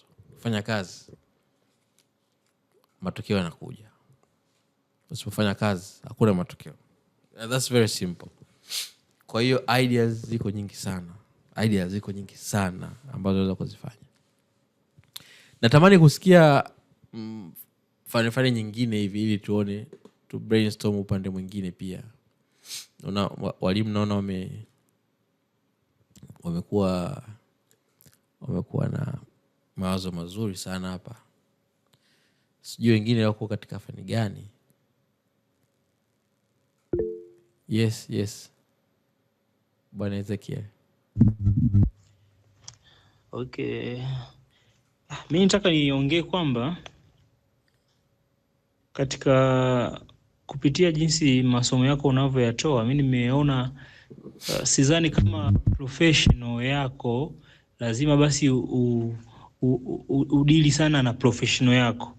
Mimi nafikiri kwa jinsi ndivyo kuelewa kwamba unaweza ukaangalia mazingira ambayo upo, kuna uhitaji gani au kuna kitu gani ambacho kinahitajika, wewe ukaplay party kusaidia hiyo jamii kutokana na lile jambo unavyolielewa. Kwa hiyo kutengeneza mazingira wale watu wawe wateja wako ambao utawasaidia kuelimisha kuhusu kitu fulani, na baadaye watakapoona kwamba uelimishaji wako ule unawasaidia kwa namna fulani hivi, kuna namna fulani hivi wanaweza kuwa wateja wako siku ya leo na siku nyingine uko mbele kunakoendelea. Kwa hiyo mimi nafikiri sidhani kama professional ya kuizingatia sana, ndio ya kuzingatia, lakini unaweza ukaingia kwenye professional yako baadhi ya vitu ambavyo unaona vina advantage, lakini vitu vingine ambavyo hasa watu ambao wako mazingira ya vijijini, kuna mambo labda hivi ya kilimo, labda mambo labda ya mbolea, mambo ya mashamba, vitu vingi. Kwa unaangalia wewe namna niingie sehemu gani, jamii ambayo niko nayo pale, je, nishawishi kitu gani ambacho inaweza baadaye kaninufaisha kwa namna moja ama nyingine. Sawa. Lakini pia kitu kingine hapo ujue kwa mfano asilimia kubwa watu hatuna utaalamu kwenye hii mitandao hasa labda Facebook au WhatsApp. Yaani unaweza kuta una idea fulani lakini sasa hivi niingilie wapi? Naanzeje kuliweka tangazo langu? Nifanyeje hapa? Yaani kuweka mazingira fulani hivi hata mtu anapofungua labda Facebook anakuta lile tangazo, anajua sasa huyu mtu labda ameweka tangazo kwa maana fulani. Kwa unakuta hatuna huo uzoefu. Unakuta muda mwingine mtu unaogopa. Kwa mfano mimi niliwahi kufungua page fulani hivi Facebook. Nilifungua ile page lakini mwisho wa siku nikaona mbona kama vitu vyenyewe hivi ninavyotaka kuvipresent hivi jamii hii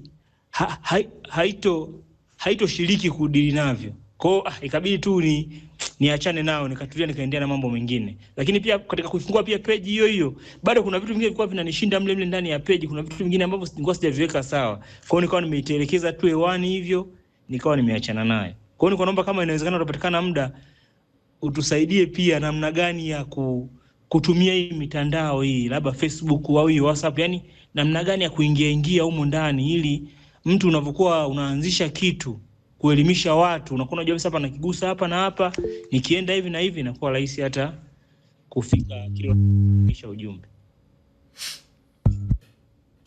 Nashukuru sana brother Ezekiel. Yeah. Yes, asante yes. Mic yako sasa hivi imezima. Nashukuru sana, umetoa ushauri mzuri, na of course walisia ndio huko hivyo kwamba hakuna ulazima, na nobody will question you about your educational background, to be honest. Sidhani hata kama mfano hata mimi sidhani kama kuna haja mtu eti nijitambulishe kama nimefanya pharmacy. Like, I don't do pharmacy. Why should I say that I did pharmacy? Sijafanya mimi. Sifanyi kazi pharmacy. Kwa nini niseme nimefanya? Kwa hiyo unaweza kuona kwamba unaweza ukafanya kitu ambacho hakina mahusiano kabisa na ile educational background yako, na ukafanya in a outstanding way. Umeona? Sasa hii fursa jinsi ilivyo inataka mtu kuutilize ku benefit na mtandao. Kwa hiyo ukijilimit na mfano mazingira yako peke yake, maana utakuwa umelimit fursa yako, kwa sababu we are talking about bidhaa ambayo unaweza ukaiship kwa mtu yote, mfano let's say tu kwa Tanzania. Sasa kwa nini ufocus na watu wa pale tu wanaokuzunguka wakati unaweza ukaifikia Tanzania nzima? Umeona? Mfano mimi kuna bwana mmoja alikuwa amecomment pale kwenye post yangu Facebook kwamba kwa nini usingeanza sijui kuwafundisha vitu vyako watu wa mtaani kwako. Mimi nikamwambia kwa dunia sasa mtandaoni ndo mtaani kwangu. Umeona? Kwa mtandao na niruhusu mimi kumfikia mtu aliyekuwa Sengerema, mtu aliyekuwa Bariadi, mtu aliyekuwa sijui wapi, Tarime, kokote. Ndugu zangu nyewe mko mbali. Leo nimeweza kuwafikia, tunafanya session hapa. Mko mbali sana. Umeona? Lakini ningejilimit na watu wangu, tayari ningelimit opportunity. Nasema watu ambao wapo katika mazingira yangu, ningelimit opportunity. Kwa hivyo unaweza kuona kwamba kwa jinsi gani kwamba hii opportunity ni pana, na jinsi gani ambavyo unaweza ukajikuta unajilimit wewe mwenyewe kwa kufocus na watu wako peke yake. Umeona? Mfano hivyo vitu ambavyo brother anawasema hapa watu hawajui maskini vya mambo sio ya Facebook na nini. Yaani ni vitu fulani hivi kama ukiweza kujifunza. Mfano mimi nitavifundisha, haijawahi kuwa sijawahi kufanya kwamba eti ndio biashara kufundisha vitu kama hivyo. Lakini mimi nitawafundisha, naweza kusema hivyo. Lakini nikikufundisha wakavijua, there's a lot of people wanna learn those. Watu wengi wapo wanataka kujifunza na ukawaelekeza na ukajikuta leo unapata kipato. Yaani there's a lot of ways. That's entrepreneurship. Kwa hiyo na mimi katika hii entrepreneurship huaga napenda sana yani kusisitiza zile faida zake. Mfano pengine huko baadaye mtu utakuja kuandika kitabu cha hard copy. Lakini why hard copy wakati I can start with soft copy? Cheap, production yake ni cheap. Alafu nikisha produce mara moja naweza kudistribute mara nyingi nitakavyo bila kikomo. Unajua kitabu kishaandika ukikituma unatumia watu wengi kozi ni hivyo. Mimi nimesema video nilizozitengeneza pale zile video 13. Sasa hapa nazituma tena kwenye group. Nitakuja kufungua group lingine nitazitumia same videos. I will come to do the same thing. Muone inaenda hivyo. Kwa hiyo don't limit yourself na maeneo yanayokuzunguka. Don't limit yourself na professional background yako. The opportunity is very huge, is very large. Wewe angalia sehemu gani kuna gap, zama kulisomea. Zama kusoma. Mavitabu yako mengi mtandaoni. Zama kusoma, unayo experience yako ya maisha pia katika vitu jinsi ya kufanya kazi. The moment unapata matokeo positive, you are good. Yes, brother Samuel. Asante brother Saidi. Mimi nafikiri kwenye kipengele hiki most tumeelewa. So kama kuna kipengele labda tungeshift. Alright. nilikuwa na pendekezo pia kama alipendekeza huyo mwenzangu aliyopita. Ndio. Facebook ni mtandao mama sana. Na most huwa tunaingia yani, kwa mfano mimi kwa siku naweza nikaingia Facebook zaidi ya mara 10. Sawa. Yes. Kwa hiyo sijui ni jinsi gani nitumie Facebook ili iweze kunipatia kipato, kwa sababu Facebook wenyewe tu kama unakuwa na viewers wengi na subscribers wengi kwenye huko Facebook, na ukajitahidi kuposti, kuelimisha na nini kupitia hizo ads, bado wewe unaweza ukapata kipato. Yeah. Ndio bwana Said, yes. Sahihi kabisa. Kwa hiyo mimi nadhani tungebezi huko kwa muda huu uliobaki ili yes. Okay. Muda uliobaki ni mdogo by the way. Lakini subiri nione hapa.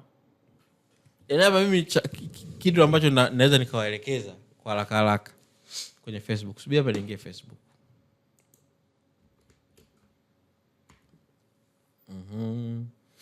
Yaani inabidi ujue kurun ad. That is the thing. Nothing else. Inabidi ujue kurani matangazo. Umeona, that is my Facebook. Sasa ili urani matangazo lazima uwe na Facebook page. Umeona? Lazima uwe na Facebook page. Na mimi page zangu ni hizi hapa. Na page yangu mama ninayotumia ni hapa, SMB Consulting. Kwa nimebonyeza hapa. Na msubiri nirudi hapa. Maana mnaweza kauliza jinsi ya kutengeneza page. Iko wapi ile sehemu yenyewe ya kutengeneza page? Pages. Nadhani kama kusema ndio pages. I'm sorry. Umeona kuna hii sehemu create page. Na mimi page zangu ziko hapa. Kwenye sehemu nilisema bali kuna sehemu ya afya na hela zangu, nataka kuongea mambo ya kisukari. Umeona, SMB Consulting page yangu ya kwanza, Mapindi Store, my column ziko hizi, lakini haziko active zingine. Hii ndio page mama ninayotumia. Kwa wewe ukiingia Facebook pap, unaweza sema page una create page. Kwa mimi naingia kwenye page yangu. Na switch page. Kwa account yangu sasa inatoka kwenye ile account yangu personal Saidi, inakuja kwenye account yangu ya ile page sasa. Na hii page maana inakuwa ni kama ni kija account kipo chini ya ile account yako ya jina lako, ile account yako mama. Umeona? Kwa hapa nipo kwenye page yangu. Na post zangu ndo hizo, na post yangu ile ambayo ndo hiyo iloenda ndo hii hapa hii. Post yangu niliposti tarehe 22 Aprili, ilikuwa saa 5. Umeona? Nimeiposti pap. Haya. Post hizo hapa. Sasa hapa kwenye Facebook page subiri niende hapa home yangu iko wapi? Where is my home? Hii hapa ndio home ya page yangu. Kwa hapa kuna feeds. Unaangalia unavyoangalia. Sasa hapa kuna hii kitu inaitwa Ads Manager. Nadhani mnaiona hapa kwa kushoto. Ads Manager. Kwa mimi nikitaka kurun matangazo, watatu wafio kufariki ajali ya basi, okay? Nakuja hapa sasa andika Ads Manager, na bonyeza Ads Manager, ambayo itanipeleka kwenye account yangu ya matangazo. Na naamini kama unakuwa hauna account, video haionekani. Naweza kufanya ionekane zaidi. Subiri ionekane za kuzoom. Kama watumia simu nadhani inaweza kukusumbua. Nimezoom tayari hapo, sijui kama inaonekana vizuri.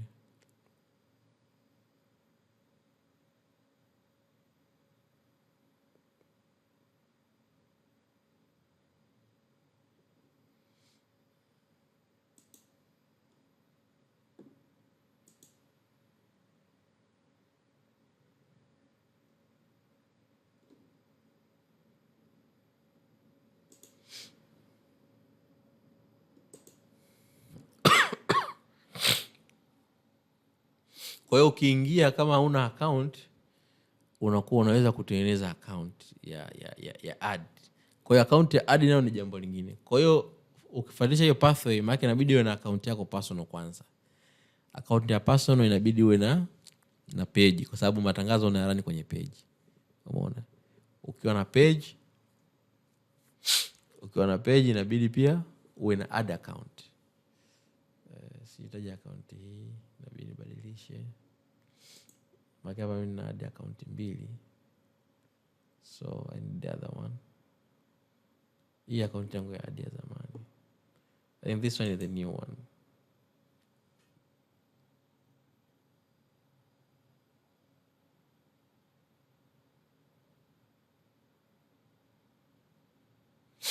Umeona?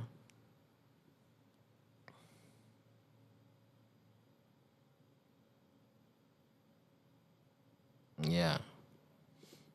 Kwa hapa utaona kuna matangazo yangu moja ambalo lipo active sasa hivi, ndio hili ambalo of course imetumia dola kama 35 sasa hivi. Haija update hapa. Umeona? Imetumia dola 35. Sasa kukuelekezeni maana hapa tuanze kutengeneza kama tangazo jipya, wala ina shida. Kwa ukiwa na account yako ya ads kama hii, unakuja ku create ad. Utaniambia create ad, itakuuliza Facebook lengo la tangazo lako ni nini? Je, ku create to awareness au unataka watu wakutafute au unahitaji engagement, watu wa engage na post yako, wa like wa nini hivyo, au lead whatever. Mfano mimi the previous one ilikuwa ya leads. Unaweza kusema labda traffic. Unaona? Traffic yafu na continue.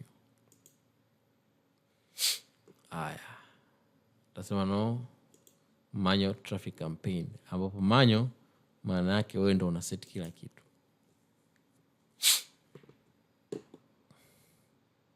Kwa hiyo hapa naweza nikaandika jina la hii traffic campaign yangu. Labda watumishi. Mfano watumishi campaign. Watumishi info. Nimeandika watumishi info campaign. Umeona bwana? Then unashuka chini, kila kitu kipo sawa.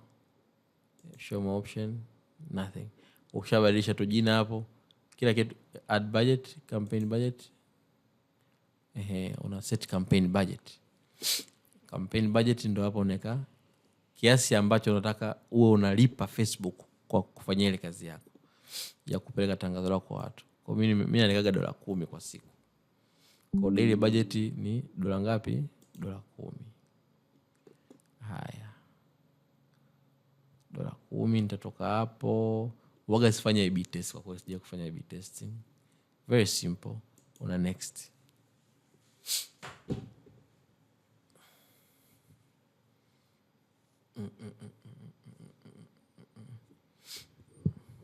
Okay, next hapo.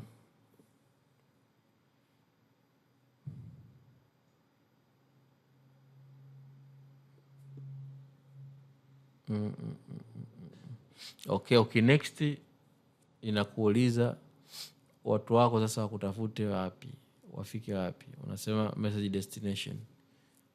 Haya.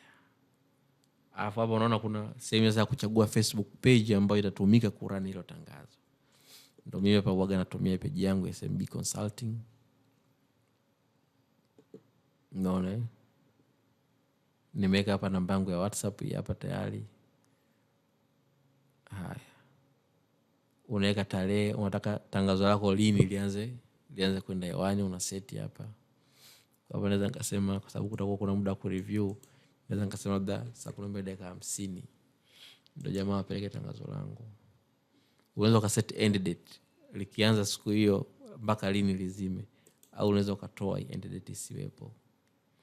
Alafu nafika hapa sasa ndo kwenye unyama wa audience. Audience hapa inasema age, mfano minimum miaka 18. Kwa hiyo unaweza ukachagua miaka, unasema na unataka tangazo langu likaone na watu wa miaka kuanzia labda 24. Umeona? Haya. Alafu hapa unaweza kuchagua, wanasema subiri. Unaweza kuchagua sifa zaidi za ile audience yako. Subiri tufanye editing. Audience suggestion. Kwanza. Hapa. Unaanza kuweka umri. Bwana, tangazo langu mimi nataka likoone na vijana. Kwa hiyo hakuna haja ya kwenda mpaka miaka 65 kutoka 24. Nataka kutoka miaka hiyo 24 labda mpaka 35. Unaiambia Facebook hapa manake. Na Facebook inakuonesha bwana, kwa umri huo ulioweka na kwa audience yako ya Tanzania kuna idadi fulani ya watu, inakuonesha hapa. Gender unaweza ukachagua ile wakaone tu wanaume au wakaone tu wanawake, una set, una edit. Demographics hapa sasa ndo unakuja. Unaweza ukasema labda nataji likaone na watu wenye college degree. Unaandika pa. Kwa hiyo Facebook taarifa hizi wanazo. Nadhani nimeeleza kwenye video zangu. Facebook wana hizi taarifa kwa sababu sisi tunazijaza wenyewe.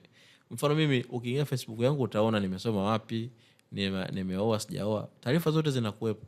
Kwa hiyo ukiambia hapa Facebook ipeleke tangazo kwa kina nani, inajua watu gani wana hizi sifa na tangazo lako litaenda kuonekana kwa hao watu. Very simple. Umeona? Lakini pia kuna hii sehemu ya audience location. Unataka likaone na watu wa wapi? Mfano hapa iko Tanzania kiujumla, ambao is very general, very broad. Lakini unaweza ukaspecify bwana, no, mimi nataka tangazo langu liende Mwanza. Unaandika Mwanza, pap. Utaselect pap. Umeona? Kwa tangazo hili litaenda Mwanza na inakuonesha Mwanza kwa hizo sifa zingine utakazokuwa umeziweka, itafika kwa watu 1,000,000 mpaka 1,300,000 mpaka 1,500,000. Hiyo ndio idadi ya watu. Haya. Unaweza kuchagua mkoa mwingine labda. Maana sio lazima iwe mkoa mmoja. Unaweza kuchagua labda Tanga pia. Umeona? Kwa tangazo lako litaenda Mwanza na Tanga na inakuonesha hapa audience yako itakuwa imeongezeka kwa kiasi gani. 1,500,000 mpaka 1,700,000. Kwa hiyo sio kwamba itafika kwa hao wote watu wote, ili anakuacha Facebook. Kwa hizo category, kwa hizo sifa ulizoweka, tuna watu kadhaa ambao tunaweza kuwafikishia tangazo lako. Kwa hapo una set vile unavyotaka. Una set umri, una set kila kitu.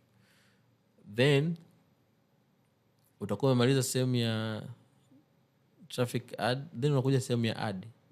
Sehemu ya ad ndio ambayo ni sehemu ya mwisho, ambapo hapa sasa unachagua, unaweza uka-upload video mpya, uka-create ad, au unaweza ukachagua existing post. Existing post maana yake unachagua katika zile post zako ambazo umezipost kwenye page yako. Unachagua bwana, naomba hapa ije post ambayo niloipost. Mfano hapa nasema select post. Nikisema select post inaniletea post zangu nilizotuma kwenye page. Kwa mimi I have to select one. Post gani ambayo nataka ndio itumike sasa kwenda hewani. Unachagua. Au unaweza create art, ukaanza from scratch, uka-create, uka-upload video yako na nini na kila kitu, uka-set hapo. Umeona bwana? Yes. Uka-set. Uka-set kila kitu. Chat builder hiyo uka-set nayo. Chat builder sijui mnajua ile maneno yanakujaga mwanzoni pale ukibonyeza ile nani. Subiri niwaoneshe. Bonyeza button. Kwamba mtu akikuandikia mara kwanza ile Facebook, kutoka Facebook iwe imekujaje, una set hapa. Umeona? Kwa unaandika vile unavyotaka itokee. Very simple. Una save pap. Basi baada hapo una publish your ad. Sasa mimi sijachagua tangazo, lakini kama ningechagua acha nifanye nichague use existing post ili tuimalizie process. Select, labda nichagua video hii hapa, pap, continue.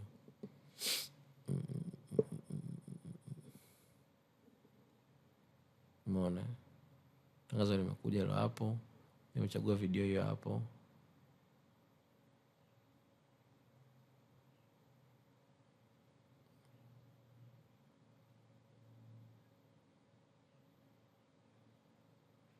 Naambia pia hapa button sema call to action, send message. Yes, of course. Call to action kwa send message to Facebook. No, sitaki Facebook hapa, nataka ije WhatsApp. Kwa sehemu ya kubadilisha. Lakini kimsingi that is the process. Sijui kama mnanipata ndugu zangu.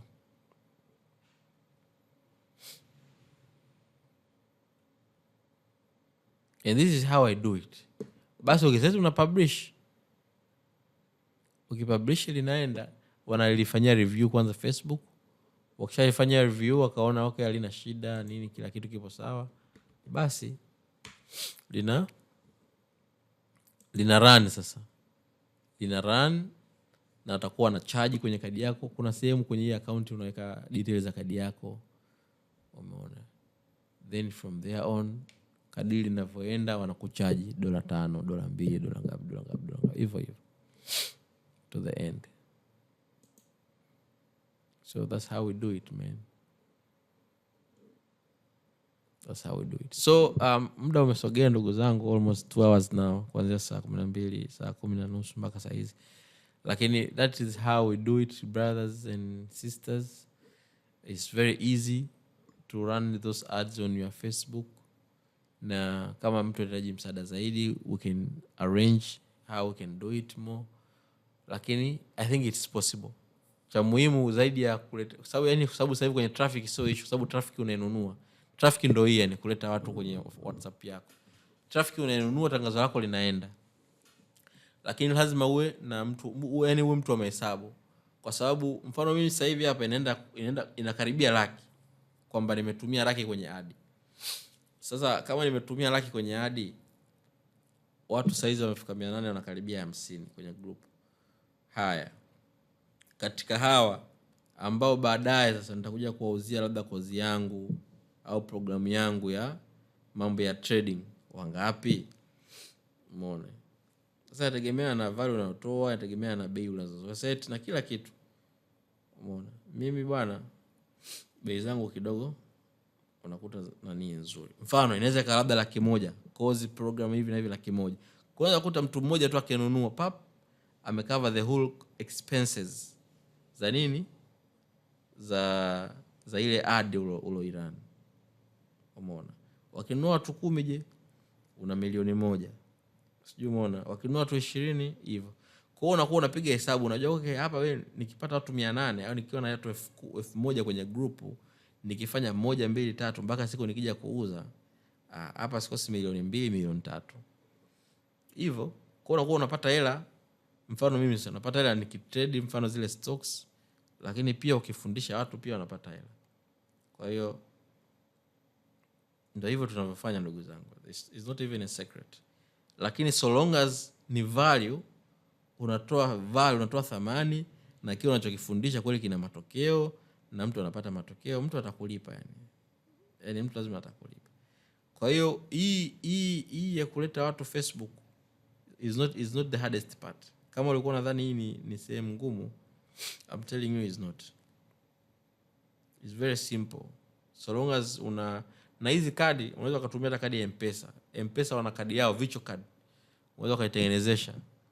Kama mtu atashindwa ataniambia hata kwenye group pale. Unatengenezesha virtual card, una deposit hela yako alafu unaiupload kule Facebook. Umeona?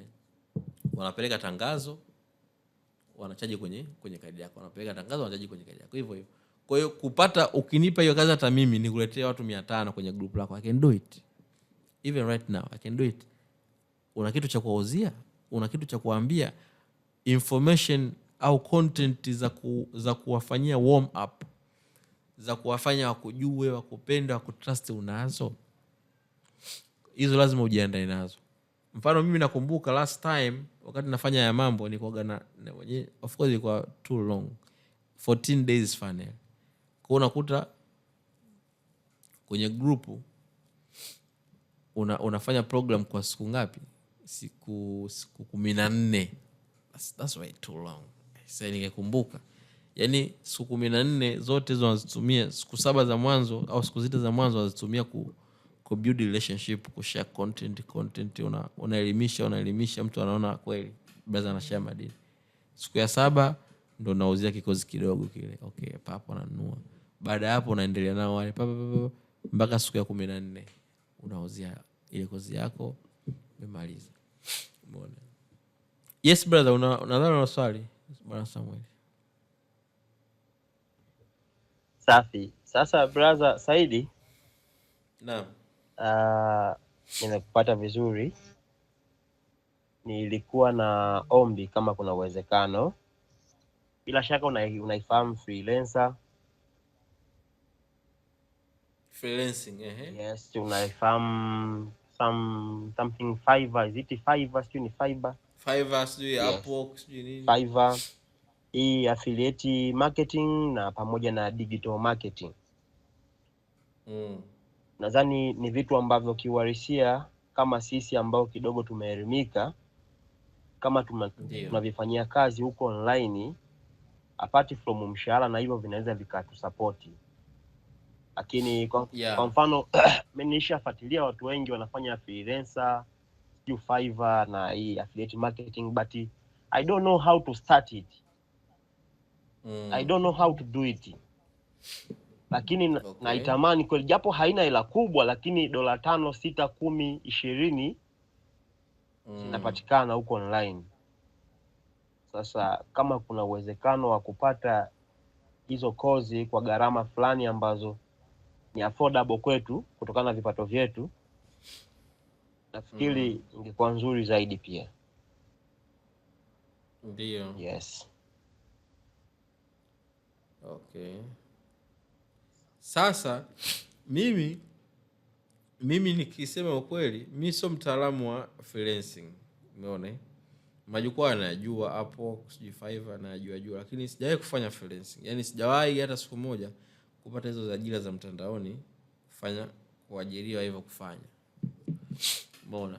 Lakini vile affiliate marketing sijawahi pia kufanya affiliate marketing. Lakini I know people ambao ni wataalamu kwenye hivyo vitu na they are living maisha yao out of those jobs or those nani. Kwa hiyo those businesses. Kwa hiyo kitu ambacho labda naweza kuja kusaidia baadaye ni kwamba kwa watu watakaokuwa wanahitaji vitu kama hivyo ni wa connect na mtu muhusika wa hivyo hayo mambo. Mtu wa affiliate ni wa connect na mtu wa mambo ya Upwork na nini.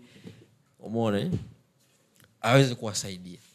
Mimi personally somo langu ni mambo ya hisa.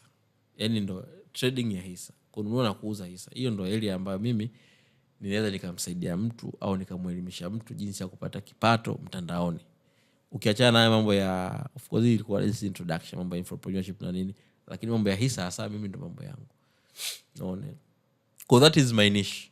Yaani hiyo ndo area yangu ambayo specifically nisema nimebobea kuelekeza na kufundisha. Kila siku na wanafunzi. Leo nilikuwa na wanafunzi asubuhi online, baadaye wanafunzi wengine wakaja ofisini kusoma. Yaani that is my business. Umeona? Kwa hiyo nisingependa ku dive into something ambayo mimi mwenyewe experience nayo sina, sija kufanya kwa kitu. Haitakuwa sawa. Ila I can try to connect you guys na watu ambao wanafanya hivyo vitu, ili ikiwezekana kualika kwenye group siku moja wa share information au tuandae session kama hii. Umeona, wa share hivyo. Kwa hiyo inategemeana na mwamko, kwa sababu ni wazo lako, mfano brother Samuel. How about other people's? Watu wengine wanataka kitu gani na nini. Lakini sasa I can't do that before completing my program ambao ni mambo ya hisa. Kwa mimi nitaanza inshallah kesho kushare elimu na education. Nadhani mpaka Ijumaa. Nilitaka nianze program yangu ile kuwaonesha ni kutrade live Ijumaa, tarehe 1, lakini tarehe 1 inakuwa Ijumaa. So I'm thinking naweza nikaanza Jumatatu ili nifanye wiki nzima ikiwa imeungana kuanzia Jumatatu mpaka Ijumaa. Umeona? Yeah. Kuonesha how I do it, how I make those $50 per day. Like not big money, lakini it's not kama ulivyosema $5, $6 sio ndogo, lakini what if $50 pia sio ndogo. Umeona? Yeah. Kwa hiyo mimi nadhani nawashukuru kwa ku show up. Mmepata value, I believe, na hamjajutia kunifahamu, labda kulipia hela kidogo. That was just I wanted, it was just appreciation, to be honest. Yani sikukusudia, na ndio maana hata baadaye kwa watu walinitafuta sawa alipia tu 2500 haina shida, umeona. Lakini ndio hivyo, yani sometimes mtu anaelipia na kuwa na pay attention zaidi, and that's the reality. Na tofauti sana mtu ambaye hajalipia kitu. Kwa kuna muda mwingine unaweza ukataka kumlipisha mtu, sio kwamba eti you need that money like you really need it, no. Kuna muda unaona ili umsaidie inabidi awe attentive darasani. Anakuwa vipi attentive? Mtu akitoa hela anazingatia zaidi, kwa kuona nimelipia kitu, kwa nini nikache kiende, lazima nikikomalie. Kwa inakuwa hiyo. So nawashukuru sana, na tuombe Mungu uzima. Nadhani from tomorrow mtaanza kupata elimu ya kutosha sana ya mambo ya hisa. Mpaka Ijumaa mtaweza kufunguka vitu vingi. Unaweza kusahau hata mambo ya freelancing na nini. Anyway, naam, nadhani tu neno la kuaga sasa Bwana Samuel, maana hapa muda umeisha na mimi inabidi nipate magharibi. Mimi niseme kwamba tunashukuru kwa niaba ya wote, lakini sio mbaya hata kama wakishow up kwa kuonyesha makopa kwenye message, kuonyesha kwanza wana appreciate hiki ambacho tumekifanya. Kiuhalisia na mimi nimegain vitu vingi, especially upande wa huku Facebook. Hata ChatGPT nikiingia mtandaoni, watu wengi wanasema ChatGPT inalipa, yani how inalipa, lakini leo nimejifunza kitu na nimegundua kweli inalipa. Of course inalipa, na nitaanza kuifanyia kazi soon as possible. Asante jamani sana. Makopa ya kutosha jamani. Nashukuru sana brother Samuel, nashukuru sana. Asante sana brother Said. Alright. Basi poa, tutakutana kwenye group bali. Poa. Alright.